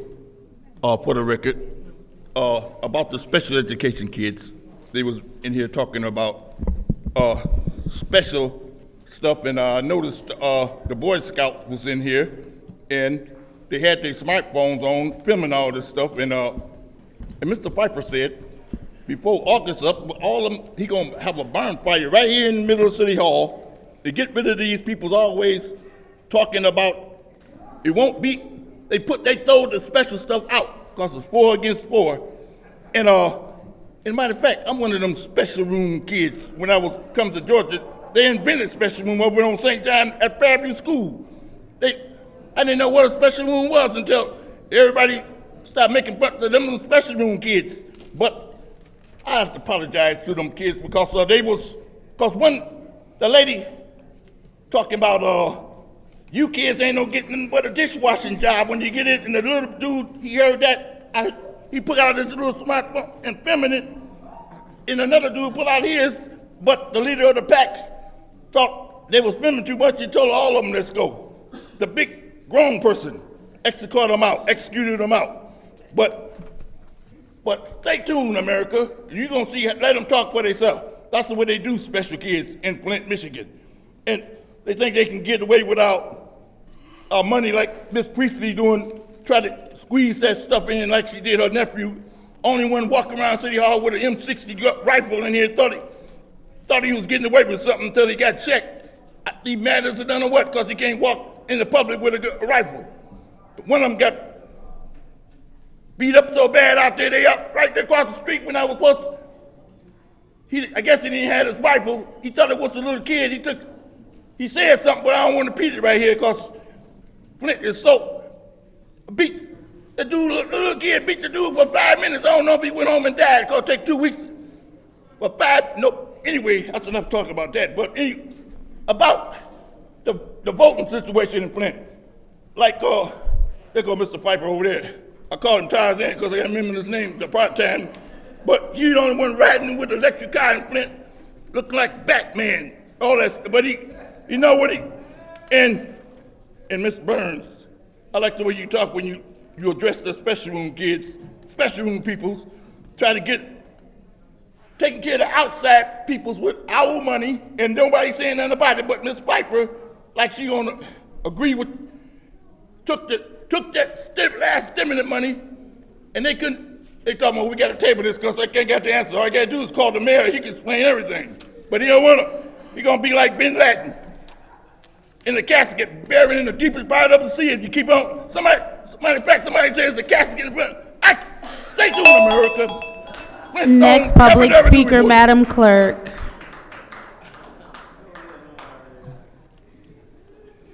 The next speaker is Renee Anderson. I'm sorry, can you repeat that? Renee Anderson. You said Renee Anderson? Mm-hmm. I think she might be gone. Next public speaker. Carolyn Grundy. You said, what was the name? Carolyn Grundy. Carolyn Grundy? Yes. Next public speaker. George Grundy. George Grundy.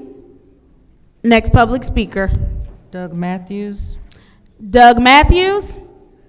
Next public speaker. Lottie Durrett. Lottie Durrett. Next public speaker. Gladys Williamson. Gladys Williamson.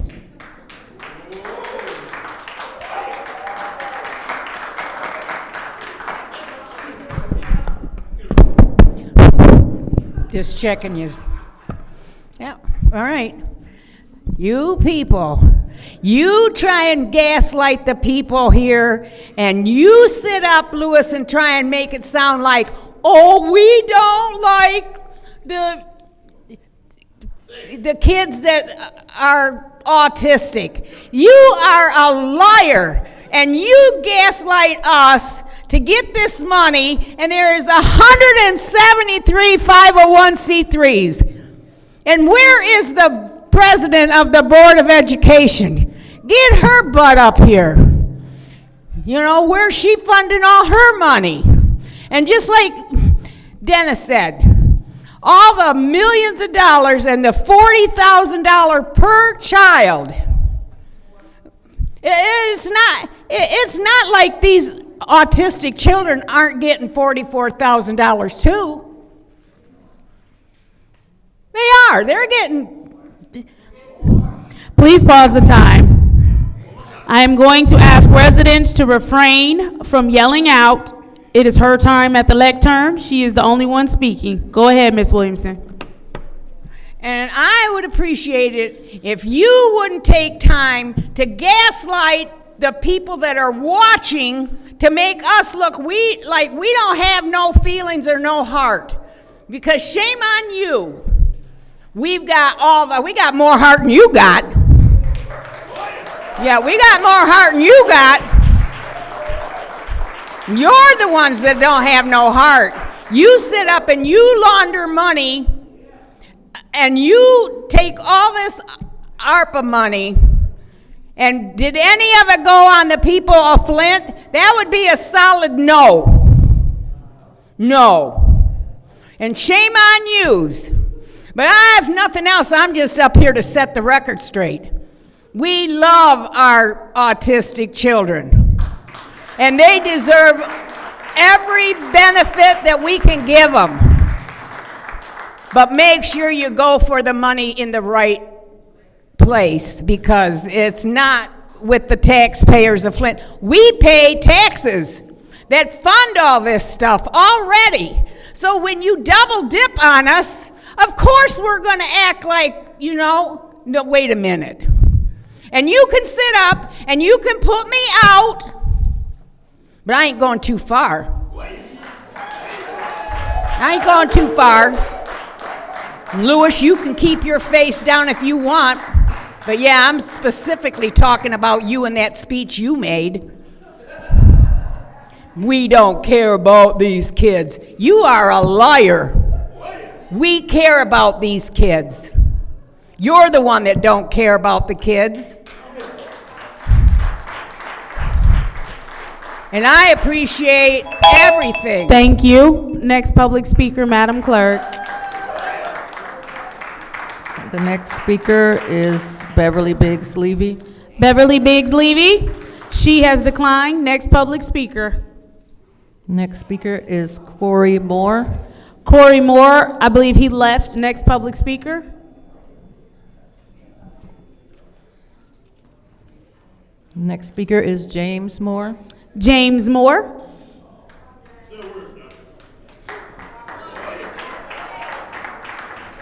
Good evening, James Moore, Second Ward. It's been a while since I've been down here.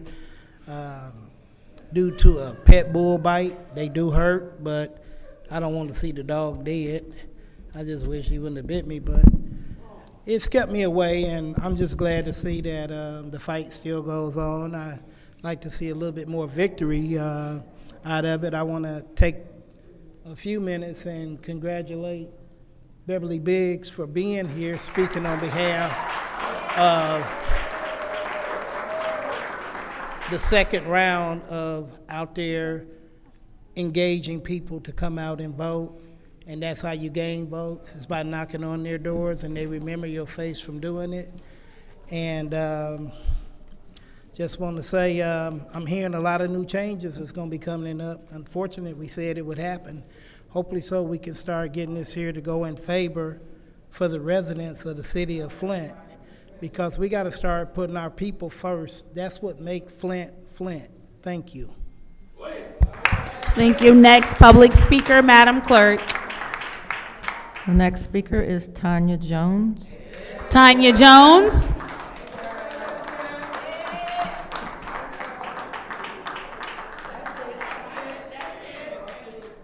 Good evening. I'm here. I have an autistic son that I have been advocating for. He got me out here. God is good. And Candace, you're so passionate on autism, okay? But my son that respected you highly, you don't even remember him. Your church member.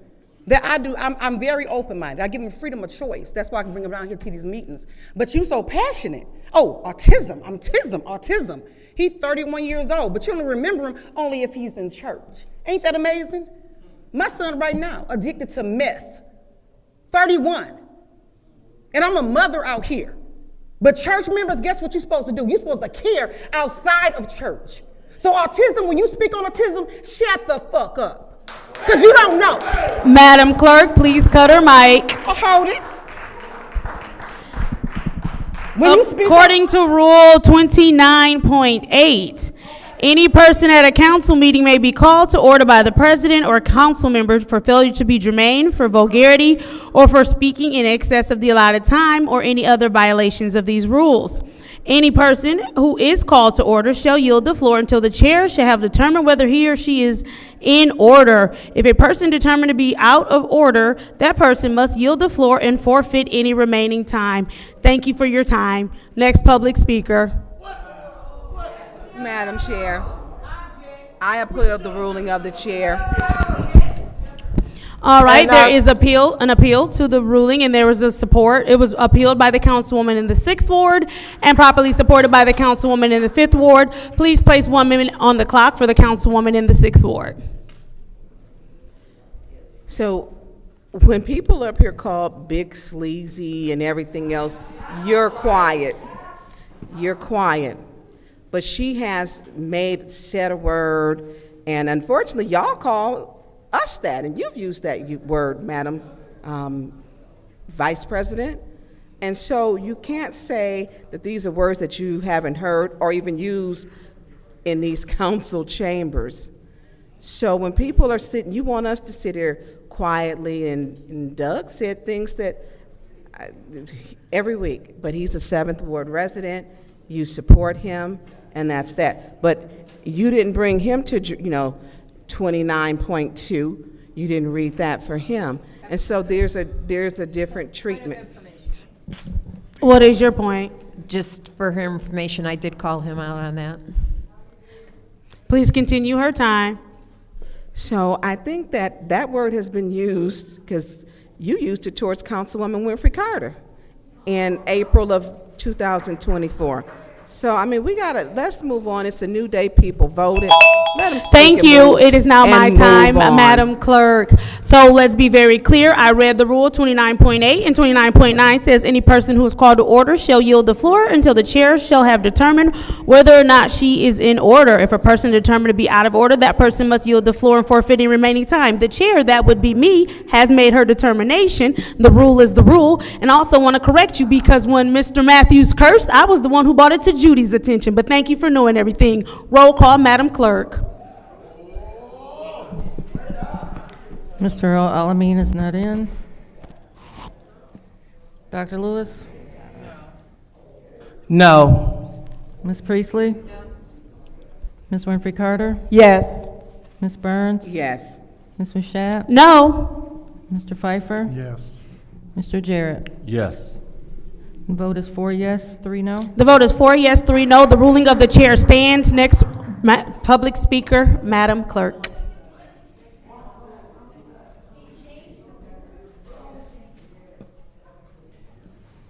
The next speaker is Jason, We the People.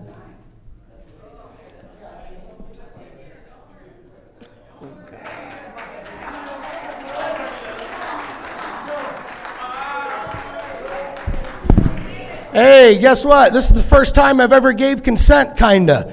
And I ain't happy about it. The only reason I did it is these people here need to see how to hold you accountable. Guess what you do, guys? It's called their oath of office. Every single elected public official holds an oath of office. That oath states they are bound by the United States Constitution and Bill of Rights. Number one. Number two, they all have surety bonds. You guys know what surety bonds is? You probably don't. Well, I'm going to educate you. Surety bonds is a similar situation to a contractor who comes to your house and he messes something up, and then you go sue his insurance and his insurance pays for it. Yeah, see, the city attorney, he don't like this. Well, guess what? Your surety bonds pay for it. When you violate we the people's rights, you can put a claim against their surety bond. And then the surety bond does their investigation. The surety bond will say, yes, that was unconstitutional. Whack, 50,000. Whack, 20,000. And guess who's got to pay it back? It's not we the people through a lawsuit. It's you who violated. So whoever violates, we're going to litigate. I'm tired of it. And I'm going to help these people. Now let's get to this. Let the record reflect I'm exercising my rights under the First Amendment, and any attempt to silence me is a violation of the Constitution. Title 42, 1983, your oath of office. You swore to uphold the Constitution, not your agenda, not your feelings, and not your political clique. Now you listen carefully. I will be pulling every one of your oaths of office, except for you, Candace. You stood up for we the people, so I'm going to leave you alone. But I'm going to be pulling all your oaths of office, and I'm going to be requesting your surety bond information. Yeah, I'm going to FOIA request your campaign finances. I'm going to request your finance records, your personal communications used for public business. You use your cell phone for public business? That's a FOIA, and I'm going to get it. We're coming, and I'm tired of it. And this has been upheld in the Michigan Supreme Courts, not just the Supreme Court. That's the state Supreme Court. So if you want to play your little we're bound to the state of Michigan Constitution and not the federal, which is the most stupid thing I've ever heard, Article 6, Clause 2 of the United States Constitution. Any law made repugnant to this United States Constitution renders itself null and void on its face. No duty to enforce, no duty to obey. You understand that? I'm not here to beg, I'm here to warn you. If you're violating your oath, obstructing public comment, hiding records, retaliating against dissident, you're exposing yourself to personal liability under federal law. And I'm sure you're very familiar with 42 U.S.C. 1983. It's not a good one for public officials. I will be filing FOIA requests for anybody who wants it. I will help everybody in any way possible. I will give my phone number to anybody who needs it. I am here for the people. You won't silence the public no more. That's tyranny. When tyranny becomes law, rebellion becomes duty. I am that rebellion. You can believe it. I didn't sign up for this to come to city councils. I like judges' oaths, legislative, prosecutorial misconduct, judicial misconduct, legislative misconduct. Sir, your time is up. Thank you. Next public speaker, Madam Clerk. The next speaker is Mazon Green. Mazon Green.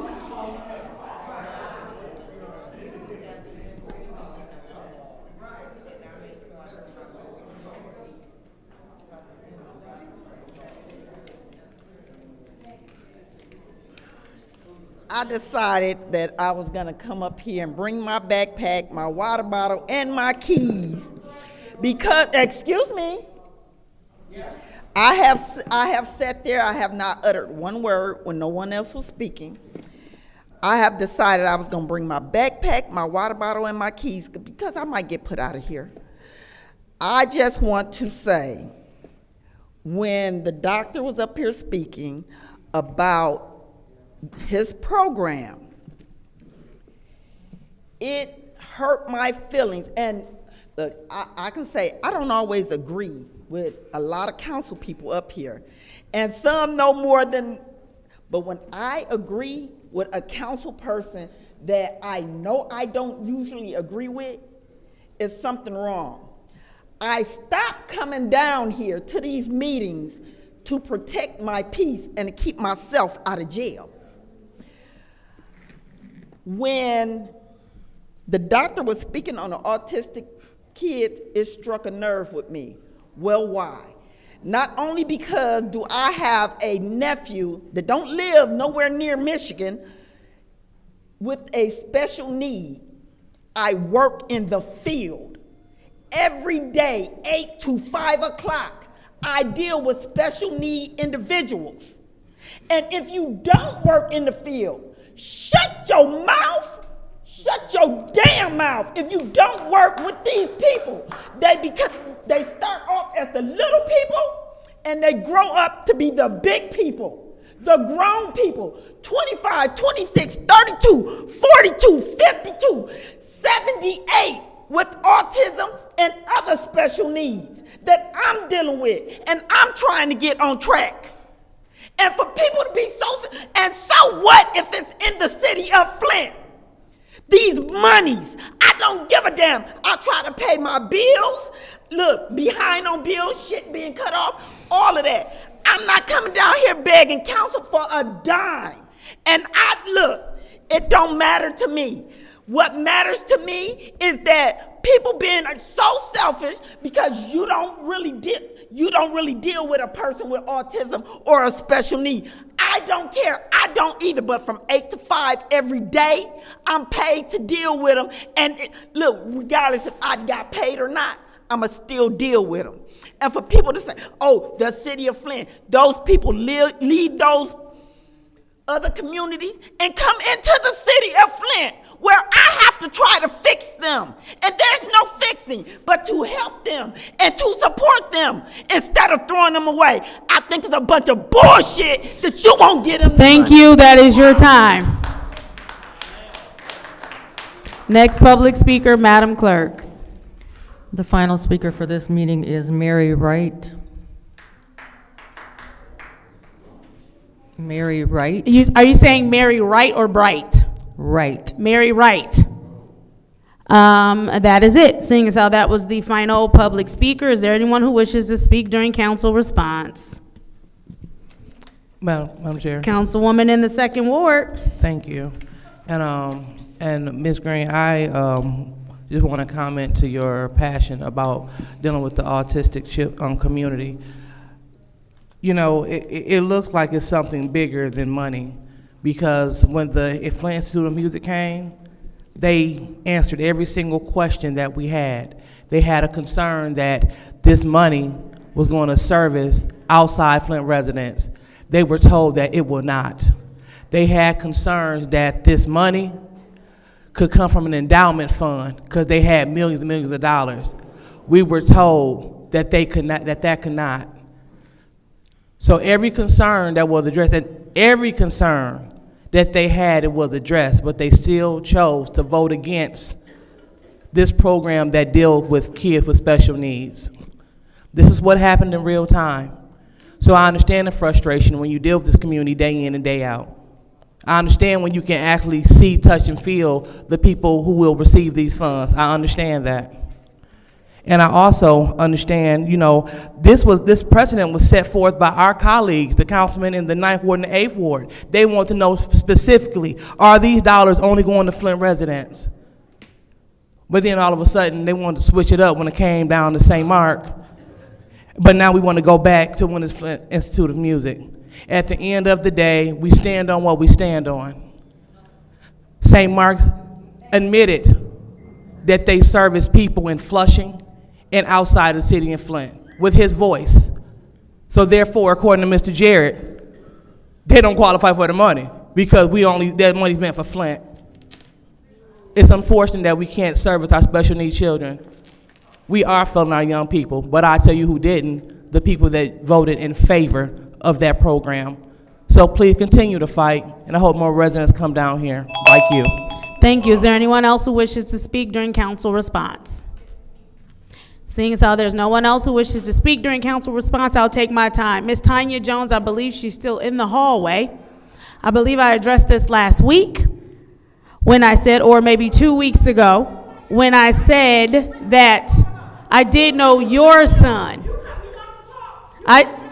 I said that I do know your son. I said I did not know you. And so when you showed me a picture of your son, I was clear on who your son is. I do not know you because I did not see you at church with your son. I saw your son at church. Furthermore, I also explained that that is not what I called him. He has a nickname around here. I don't have to lie, and please stop screaming out because that's your warning. As I was saying, again, and this is the last time that I will address it, I acknowledged last week that I misspoke. When you showed me a picture of your son, I do know your son, but because you are not at church with your son, I don't know you. So that's why when you came up here saying I knew your son, I wasn't familiar with whom you were speaking on. Madam Clerk? All right, is somebody else taking over for her?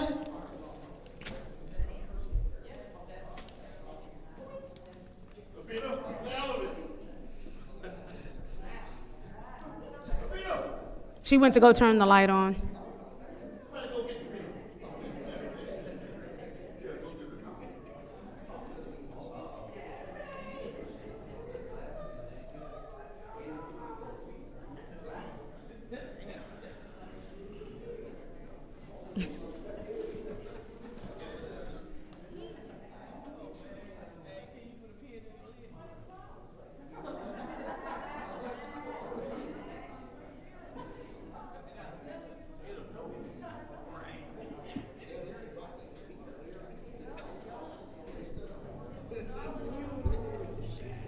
All right, thank you. We are moving on, Madam Clerk.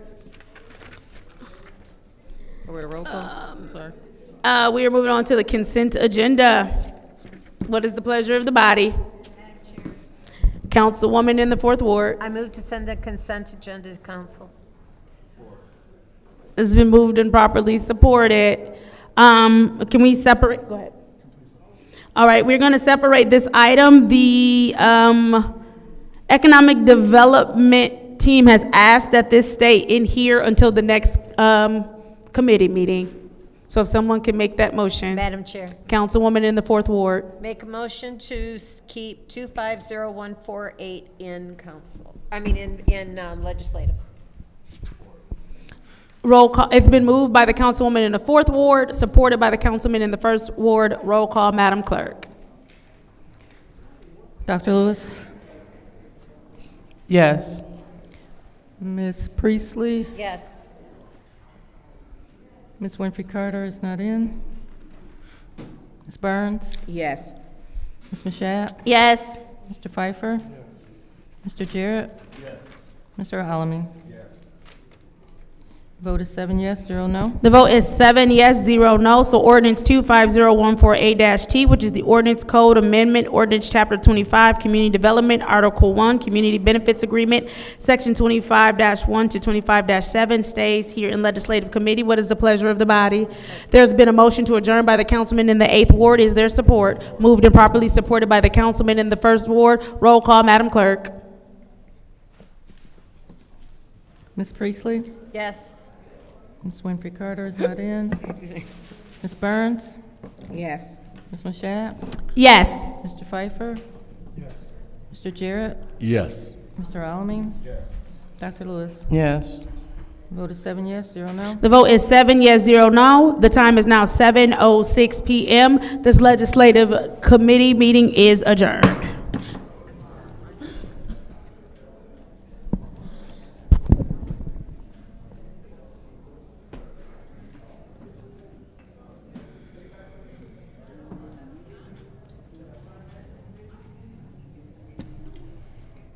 And once again, speaker slips have been put out. If you want to speak at this meeting and you have not filled out a speaker slip, and now it's time to do so.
The time is now 7:14 on Wednesday, May 7th. I call this Governmental Operations Committee meeting to order. Roll call, Madam Clerk. Mr. Alamin? Present. Dr. Lewis? Present. Ms. Priestley? Present. Ms. Winfrey Carter? Present. Ms. Burns is not in. Ms. Machat? Present. Mr. Pfeiffer? Present. Mr. Jarrett? You have 7 members present. We have 7 members present. I do want to remind everyone that you are subject to the Disorderly Person City Code subsection. Are there any requests for agenda changes and/or additions? Seeing as how there are no requests, it's now time for public comment. Members of the public who wish to address the City Council or its committees must register before the meeting begins. A box will be placed at the entrance to the council chambers for collection of registrations. No additional speakers or slips will be accepted after the meeting begins. Members of the public shall have no more than 3 minutes per speaker during public comment, with only 1 speaking opportunity per speaker. First public speaker, Madam Clerk. First speaker is R.L. Mitchell. I do want to remind everyone that we are in the middle of a meeting. There is someone who has to speak at the lectern, and that all voices should either be in the hallway or at a reasonable volume so that we can hear Mr. Mitchell. Go ahead, Mr. Mitchell. If you stop talking, I can go ahead, lady. Well, hello? This is not Sunday morning. You have your way. Don't recognize people. You got that? Now hey, Davina, stop the clock. Give me my minutes back. Let's check up that. No, sir, your time is going. Let's go. Okay, public. Like I say, my name is R.L. Mitchell, and I'm, for the record, about the 2 council peoples who interrupting people who getting their house taken from the people outside, people buying up all the houses on the street. I think it says something about one ward. The ward talk about, you see my work. He in it, but he got until August before Tarzan put a fire in the middle of the floor after we find out who won the 3rd ward, who really supposed to be sitting in that seat. Dumas or the other and all that. What he's saying, he's gonna be dealt with, and everybody who stopping the progress of the city, like Tarzan got to talk for himself, though. Him and Curiosity over there with his hand upside his head. The Mariosity killed the cat, and Mariosity brought him back too. I mean, what up? Got Tarzan doing the same thing. And the lawyer over there don't speak up because nobody asking them nothing. They want you to be like that, sir, because you probably got more knowledge than any lawyer in Flint, but they don't want to ask you nothing because the dude just say everybody gonna get sued with the pocket, but you ain't addressed that yet. The Vice Centennial dude addressed that. And we Flintstones, we didn't really know that until he addressed it. And anyway, back to the schedule with the money stuff. In the meanwhile, while we going through all this really rock in Flint, we can send us some money through the mailbox so we can have some money to look forward to all the people who got poison in Flint. You can do that with the rest before August comes. We only got 2 months. And you people making laws up as you go. Like Ward 2 over there. She came in McDonald's the other day and nobody didn't know who she was. The old timers hemmed up in the corner and they was talking to her, then they got curious all of a sudden because she answered every word they were talking. But I got excited too because she was trying to make sure I eat some breakfast. And I already had 8 breakfasts and I didn't want to get too greedy like the money. And that's why I'm saying, put some money in the man don't have no money. I want, see what I mean? She over there smiling, but she ain't tickled. My time is come. Mashak, I keep coming back. How about that? And stay out from under the teacher desk. Next public speaker, Madam Clerk.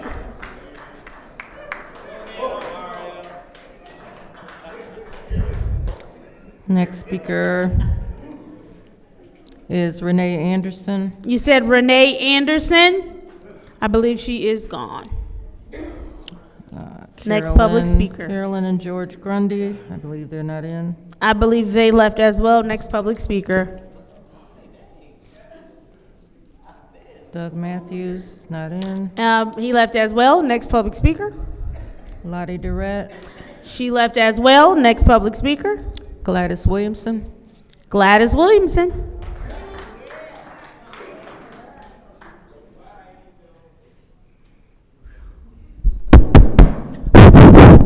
All right. As long as you can hear me. Because I'm a woman to be heard. That's right. I'm going to be heard. Louis, you just keep your head down because you deserve to have your head down. I'd be ashamed if I was you too. And Merchette, yeah, you need to put your head down too. And Judy Priestley, you just don't look up. Stay on your phone, Judy. I'm going to start calling you, stay on your phone, Judy. Yeah. And I think the meeting went really good today. I think that people got up and stayed around to speak their minds. And I got to say, when the people have had enough, then we're going to stand up. And Jedediah across the street, Jedediah will be back here real soon. Real soon. Because you cannot keep us down.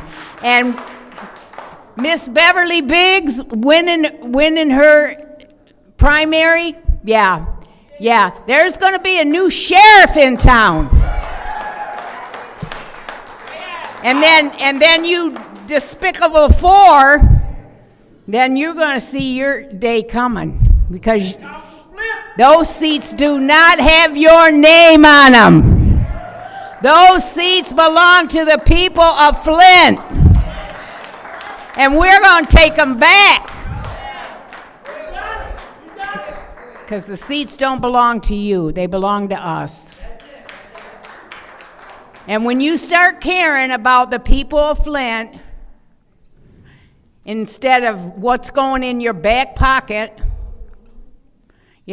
what's going in your back pocket, because you can sit up and I'm telling you, I hope there's going to be an account of all this money.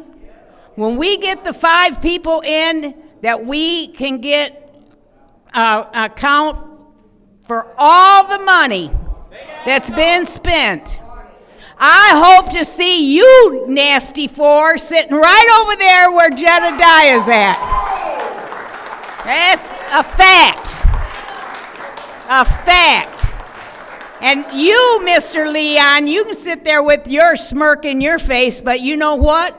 Yeah, thank you. At least you can look up. At least you can look up.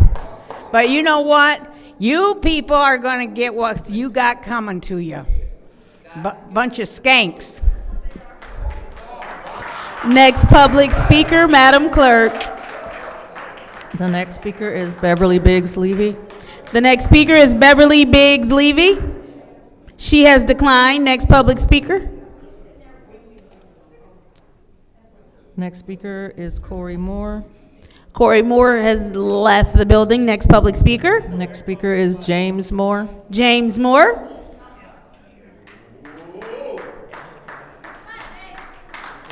Yep. James Moore, 2nd Ward. I wish I could say that I've worked with everyone, but I haven't. I'm looking forward to being able to do a little bit more. But those that I have worked with, I'm looking forward to working more with them. It's springtime. It's a new chance to get out and do some cleaning up in Flint. I appreciate working with Leon. I appreciate working with Lindell Lewis. I appreciate working with Quincy Murphy. You know, Quincy was hard working out there on trying to clean Flint up, cutting that grass, whatever it takes to try to make our city look better. And out of the 9 wards and 1 mayor, I just wish instead of individually that we could just have a clean up Flint day.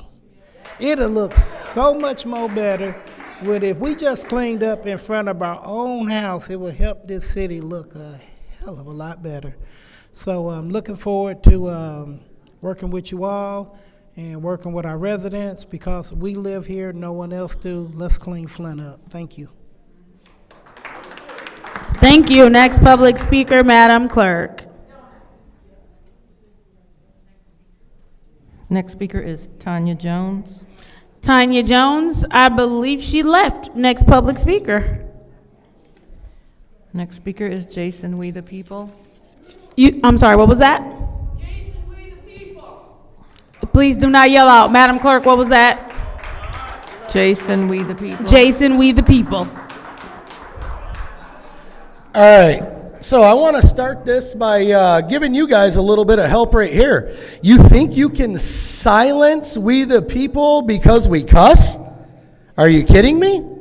First off, Article 6, Clause 2 of the United States Constitution. I said it before, I'm going to say it again, it's my favorite.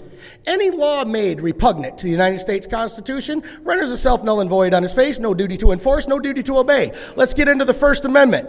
Religion. Freedom of religion, assembly, what we're doing, press, what we're doing, petition, what we're doing, and speech, what we're doing. Let me remind you of Cohen v. California, 1971 case law. You should be familiar with this one, attorney. He wore a shirt into the Supreme Court that said, fuck the draft, and the Supreme Court upheld his Please fucking right to do it. pause the time. Yeah, pause it. Violate me, because I'm going to come for them bonds. Do it. Right Please now, this is pause the the First Amendment time. protected activity. First Amendment protected activity, redress grievances to my government. I can say what I want. I can say the bad words. I can sit up here and say fuck for 3 minutes if I want. There ain't a damn thing you can do about it. Now you silence me with my mic. That right there is a constitutional violation. You're silencing political distance.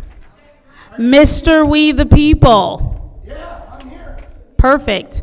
Any person, and this is Council Rule 29.8, any person at a council meeting may be called to order by the president or any council member for failure to be germane, for vulgarity, or for speaking in excess of the allotted time or any other violation of these rules.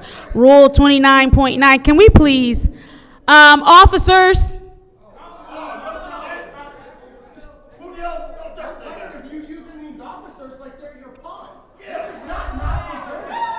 As I was saying, no, not him, the people behind you yelling. The people that were right there in your ear, not him. Rule 29.9, any person who is called to order shall yield the floor until the chair shall have determined whether he or she is in order. If a person is determined to be out of order, the person must yield the floor and forfeit any remaining time. Mr. We the People, we find ourselves at an impasse. We can stop the vulgarity or we can have a seat. Whichever one you want. There you go. Please start his time. The only reason I obliged right then is because I'm tired of you people using these boys in blue back here like they're your personal bodyguards. This is not Nazi Germany. They are we the people first. They are us. They uphold our constitutional rights, or they can be held accountable too. To put them in a position to violate constitutional rights, to get their jobs took, to get their qualified immunity stripped, when it should be your immunity stripped, that's what those bonds are for. I'm sure you're very familiar with that. And I'm tired of it. This is not how we operate in the United States of America, period. This is one of the most corrupt, I haven't seen nothing like this in my life, and I've been all over this state. This is absolutely crazy, and I'm here to help these people for free. And back to the vulgarities. Does your little rules trump my constitutional rights? Do you outweigh the Supreme Court? Do you have more authority than the Supreme Court, who upheld Cohen's right to say fuck the draft? Do you have more authority than that? Can we go ahead and stop this time? You trump the Mr. Supreme We Court. the Do you People. think you trump the Supreme Court? Thank you so Do you very think much, you trump the Mr. Supreme We the Court? People. Do you think you trump the Supreme You Court? are done at the mic. Please step away.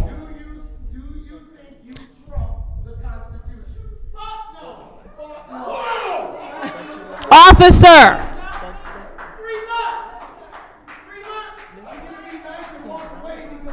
Right.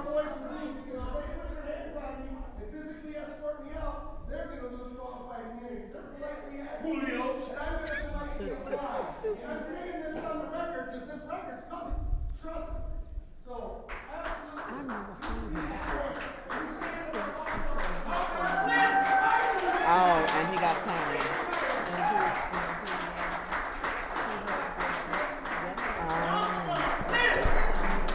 All right, next public speaker, Madam Clerk. The next speaker is Ms. Ann Green. All right, that's your warning, sir, in the blue hat. Awesome. You can now exit the building. Thank you. 3 months! Council Flint! Council Flint! 3 months! Next public speaker, Madam Clerk. Shout out to the third ward! Thank you for voting!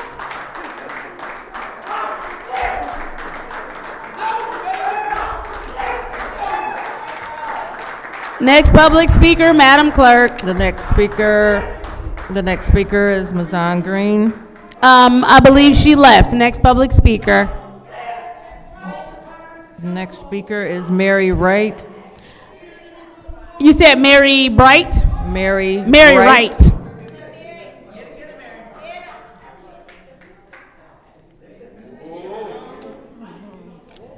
Mary Wright, 5th Ward.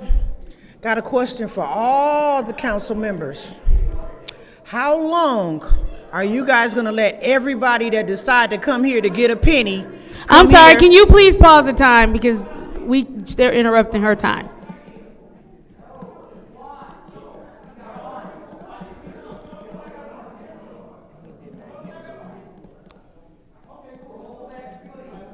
He did not. The one in the blue hat is kicked out. Point of order, he did not. You were not sitting here. That man was clearly warned. He did that. He was clearly warned. You did not give him a warning. I was in my seat. You roll the tape back. Roll it back. He was clearly warned. You did not give him a warning. And that's your first warning. I appeal the ruling of the chair. Something is wrong with you. Have at it. Mental illness is serious. Go ahead. I know, but I'm trying to figure out when you're going to get help. We dedicated money to it. When your daddy get help. When you find yours. No, so, I got one. Give her her minute. And get it for the 190 women that he abused. Give her her You don't minute. play with somebody Because she else. always needs a moment. No, you need She always needs some attention. medication. That would be Chair. you. No, that Madam would Chair, be you. Yes. point of order. Yes. Ms. Burns need her second warning. She continued to talk over the chair. Because Ms. Burns always needs a moment. She needs attention. It's my 1 minute up, so. This feels good to her. Yeah, I'm leaving this. Me So. y'all can have this mess. Anybody dealing with this? Have fun. All right, next public speaker, Madam Clerk. Oh, I'm sorry. That's her time. Can you start Miss Mary's time, right? Go ahead, Miss Mary. As I was saying, I'm Mary Wright, 5th Ward, and this is to all the council members. The word is out that come to Flint, make up anything you want, and get some money. I'm not understanding why the ARPA funds are allocated to everything but what they were supposed to be for. I want to know how long y'all gonna let everybody come in here, make up whatever they want to make up to get some money, 50,000, 40,000, 75,000. Y'all passing out money like it's water running out of the faucet.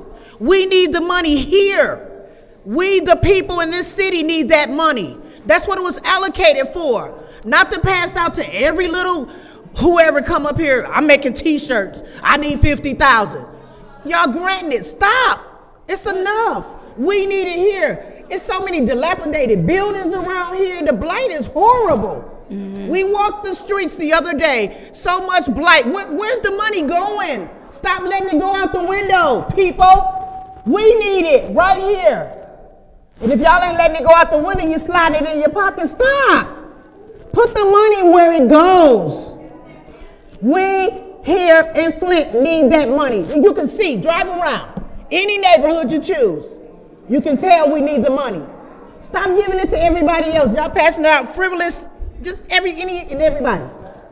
Stop. Everything ain't necessary. Y'all had them people up here for money for school. The schools, we don't even have no schools in Flint. We got freaking charters everywhere. Y'all done closed all the schools. Yeah, we got 2 or 3. That's nothing. We got 1,000 kids around here going to charter schools. You can shake your head all you want, I know. We got charter schools, not regular schools. How many public schools we got? No. The money going in the wrong direction. Please put the money where it needs to go. That's all I'm asking. Thank you. Next public speaker, Madam Clerk. Is he removed from the meeting? The last speaker for this No. meeting. No, he was removed from the lectern, not the meeting. Okay. The last speaker for this meeting is Sandra Jobin.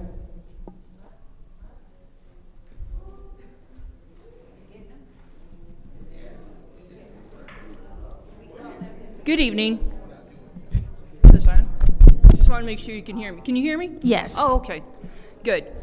So, first of all, as far as the money goes, as far as not caring for the disability or autism people, because it's not just autism. My son is a quadriplegic, so I do know that the schools get extra money for the handicap, if that's politically correct, and I don't really give a flying fig right now. So they already get extra money for the handicap, so for them to turn around and funnel this money and give it back again to schools that are failing, you're doing nothing but indoctrinating, not educating these folks. That's why we have the society we have. We have traitors up there. We ain't even calling them rhinos anymore. They're freaking traitors. Nuremberg, just to give you a little history, you should look it up and see what's going to happen, because Flint, Genesee County, is about ready to find out who is right and who is wrong. And all these LLC companies, well, they're getting exposed right now too. Because all you have to do is open an LLC and you get money funneled to you. Unless you're a church that doesn't obey the rules, kneel down to you, then you don't want to feed the people. You guys are a laughing joke, man. You guys are a joke. And then you turn around and talk about me. You can't talk about me face to face, but you wait until I get out into the highway and call me an outsider. Ma'am, I live in Genesee County. I am not an outsider. Because this isn't just your city it's happening to. It is happening in Burton, it is happening in Davison, and it is happening in Grand Blanc and wherever else Genesee County covers. So don't call me an outsider again. I am here to stand with the people and show and help and do whatever I possibly can to get rid of the stupid god dang society or system that you guys have. You got the felons watching the hens, the fox watching the hen hounds, and then you turn around and blackmail them into how they should vote, and it's bullshit. All right, that's your time. Was that our last public speaker? Yes, that was the last speaker. All right, is there anyone else? Is there anyone who would like to speak during council response? Madam Chair. Go ahead, you have the floor. Councilwoman in the second ward. Thank you so much. So I would like to address this to the outsider. Okay. What we have is we are talking directly to our, please bring her the order. Yeah, could you please stop yelling? Thank you. All righty. So she does not You've have had the your floor. time at the lectern. Please stop yelling out. She does not have the Thank floor. you. You do not have the floor. All right, that's your first warning. That's your first warning. Officer, thank you for joining us this evening. That is your time. You are released from this meeting. Thank you.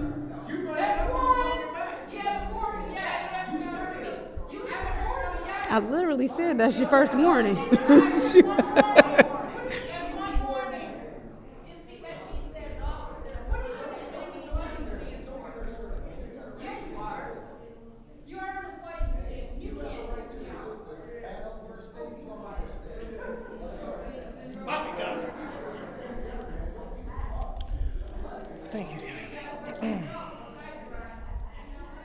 All righty, Dr. Lewis, please continue. Thank you so much. So,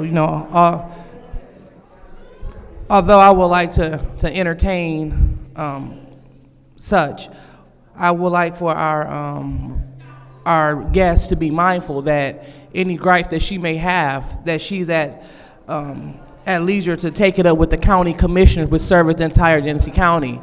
We're here to serve the business of the city of Flint. So if you're doing business with the city, if you live within the city limits, this is who we are here to service. So to hear someone that does not live in the city of Flint talking about the city of Flint and prefacing himself as a resident of Genesee County, this is clearly the wrong meeting. So I would like to encourage her to please go to the county website and find out when they're having county meetings. Because, again, we do not need any disruptions. We are here to talk about the business of the city of Flint and the city of Flint only. If we would like to discuss county things, we need to look up the county meetings and go to their meetings and govern ourselves accordingly. And I believe I would just leave that. No, and also this too, while I'm speaking, we need to make sure that audience members are not interfering with the police doing their work. You will be arrested. You could be arrested for that. So let the police do their work. If you interfere, you may go downtown with them. So let's stay out the way, step out of the way. It is not for residents or for Mr. RL, you're being brought to order. It's not for residents or for council people to show up on the scene and interfere with police work. If you're doing that, you're stepping outside of your scope of duties and you shall be arrested as well. Thank you. Thank you. Is there anyone else who wishes to speak during council response? Seeing as how there's no one else who wishes to speak during council response, I believe Miss Sandra is still outside. Welcome to Flint. And now that we've established that, welcome to Flint, I believe my colleague said it best because there were a lot of county concerns that you named. The county building is down the street now, I believe. And as my colleague stated, you can find out what time their meeting starts online. Miss Mary, though, on a very serious note, I 100% agree with you about the blight and the blighted buildings. I agree with you about the many houses that we see that are caught on fire, that were caught on fire, and now they're just sitting there. We wholeheartedly share your sentiment. We push every day to figure out how we can get those blighted buildings demolished, whether it is commercial or residential. And so I do think that you bring up a very good point. I hope that my colleagues, as well as the administration, as well as the land bank, is listening to you when you say that it looks a mess. And you are 100% correct in the fact that the buildings should be demolished. And if they're privately owned, then the private owners should be held to demolishing those buildings. I agree. And if the city has to demolish it, then the city should charge them. But we do deserve a better environment. We do not deserve looking at those blighted buildings. Children do not deserve to grow up thinking blighted buildings are the norm. So, Miss Mary, I hope everyone heard you, whether it is my colleagues, the administration, whether it's the land bank, whether it's the county. I think, like you said, we all need to come together and figure out how to get rid of all of those blighted buildings. Again, whether it is residential or commercial, it is an eyesore, and we deserve better than to look at that. So thank you very much, Miss Mary. I hope everyone heard her. Madam Clerk, I will yield the rest of my time. It is now time to move on to the consent agenda. What is the pleasure of the body? Madam Chair, Councilwoman in the 4th Ward. I move to send the consent agenda to council.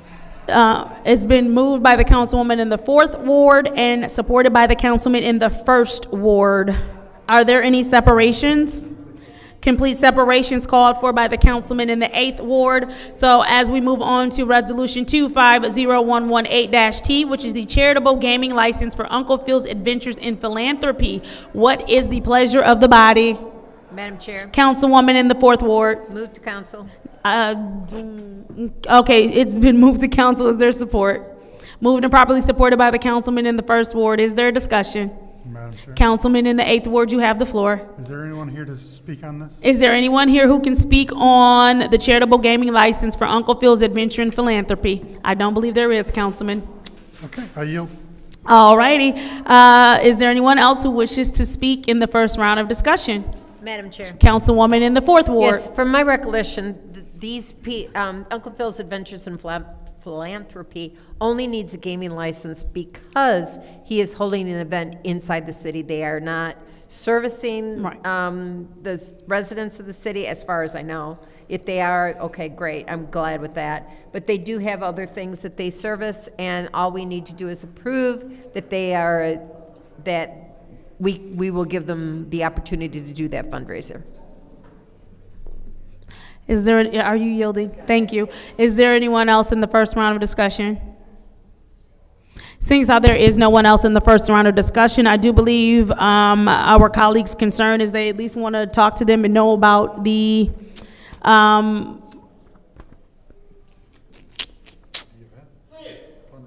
fundraising event that they are doing. Thank you, Dennis. And so, seeing as how no one is here and we cannot hear anything about it, we can move on to the second round, or I'll entertain a motion. There's been a motion made to leave this here in committee. Is there support? Moved and properly supported by the councilman in the first ward. Roll call, Madam Clerk. Mr. Alamin? Dr. Lewis? Yes.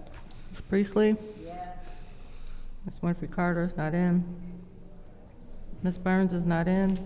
Ms. Mashat? Yes. Mr. Pfeiffer? Yes. Mr. Jarrett? Yes. The vote is 6 yes, 0 no. The vote is 6 yes, 0 no. Resolution 250118-T, which is the charitable gaming license for Uncle Phil's Adventures in Philanthropy, stays in government ops. Moving on to appointments. Appointment 250061-T, reappointment to the Hurley Board of Hospital Managers, Charlotte Edwards. What is the pleasure of the body? Councilman in the first ward. I'd like to move this resolution 250061C to council. There's been a motion to move it to council. Is there support? Support. Moved and properly supported by the councilman in the second ward. Is there discussion? Yes. Councilman in the 8th ward, you have the floor. There is no resume attached to this one, so I will not be supporting this. Thank you. Thank you. Is there anyone else who would like the floor in the first round of discussion? Councilwoman in the 4th ward, you have the floor. Through you to the city clerk. Go ahead. Davina, I know that this is not but the first time that this appointment's been on the agenda. Is there a reason why we still do not have her resume? I believe I requested it when it appeared before. I just haven't heard back, but I'll follow up. Is there a resume that was attached to her original appointment? No? Okay. So she was appointed without a resume already once? And she served Yes, I on this believe so. board for 5 years? That's that's the term, right? 5 years? Yes, but without looking at her, I wouldn't know if she had a full term the last time. Okay. Thank you. Thank you. Is there anyone else in the first round of discussion? Seeing as how there's no one else in the first round of discussion, anyone in the second round of discussion? Seeing as how there's no one in the second round of discussion, this is the roll call vote for 250061-T, which is the reappointment to the Hurley Board of Hospital Managers, Charlotte Edwards. Roll call, Madam Clerk. Dr. Lewis? Yes. Ms. Priestley? Yes. Ms. Winfrey Carter is not in. Ms. Burns is not in. Ms. Mashat? Yes. Mr. Pfeiffer? No. Mr. Jarrett? Yes. Mr. Alamin? Yes. And the vote is 5 yes, 1 no. The vote is 5 yes, 1 no. That appointment 250061-T, reappointment to the Hurley Board of Hospital Managers, Charlotte Edwards, has been moved to council. Moving on to appointment 250096-T, which is the reappointment to the Hurley Board of Hospital Managers, Deandra Larkin. What is the pleasure of the body? Madam Chair, Councilman in the first ward. I'd like to make a motion to move 250096T to council. There is a motion to move it to council. Is there support? Moved and properly supported by the councilwoman in the 4th ward. Is there discussion in the first round? Is there discussion in the second round? Seeing as how there is no discussion, Madam Clerk, this is the roll call vote to move to council. Ms. Priestley? Yes. Ms. Winfrey Carter is not in. Ms. Burns is not in. Ms. Mashat? Yes. Mr. Pfeiffer? Yes. Mr. Jarrett? Yes. Mr. Alamin? Dr. Lewis? Yes. Vote is 6 yes, 0 no. The vote is 6 yes, 0 no. Appointment 250096-T, reappointment to the Hurley Board of Hospital Managers, Deandra Larkin, has been moved to council. Moving on to 250133-T, which is the appointment to the Hurley Board of Hospital Managers, Dr. Khalid Ahmed. What is the pleasure of the body? Madam Chair, Councilman in the first ward. I'd like to move 250133T to council. It's been moved to council. Is there support? Support. It's been supported by the councilwoman in the fourth ward. Is there discussion in the first round? Madam Chair. Councilman in the eighth ward. Through you to the city clerk. Madam Clerk? Madam Clerk, do you have a proper address for this appointee? Because this apparently is an office building. That is what was submitted. So according to the charter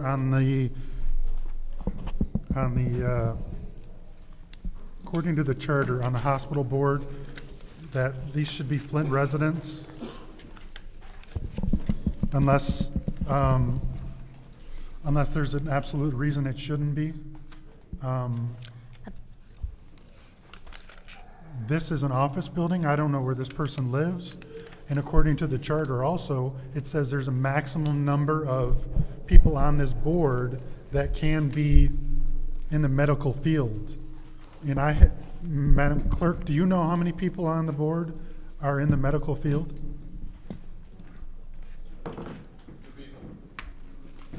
No, I do not. For those reasons, I'm not willing to support this evening. If we can get those answers by the next meeting, then I'll reconsider, but until then, I'm a no. Thank you. Thank you. Is there anyone else in the first round of discussion? Anyone in the second round of discussion? Seeing as how there is none, Madam Clerk, this is the roll call vote to send to council. Ms. Winfrey Carter is absent. Ms. Burns is absent. Ms. Mashat? Yes. Mr. Pfeiffer? No. Mr. Jarrett? No. Mr. Alamin? Dr. Lewis? Yes. Ms. Priestley? Yes. The vote is 4 yes, 2 no. The vote is 4 yes, 2 no. Madam Chair. Councilwoman in the fourth ward. Make a motion to leave resolution 250133 in government ops. There's been a motion to leave this in government ops. Is there support? Supported by the councilman in the first ward. Roll call, Madam Clerk.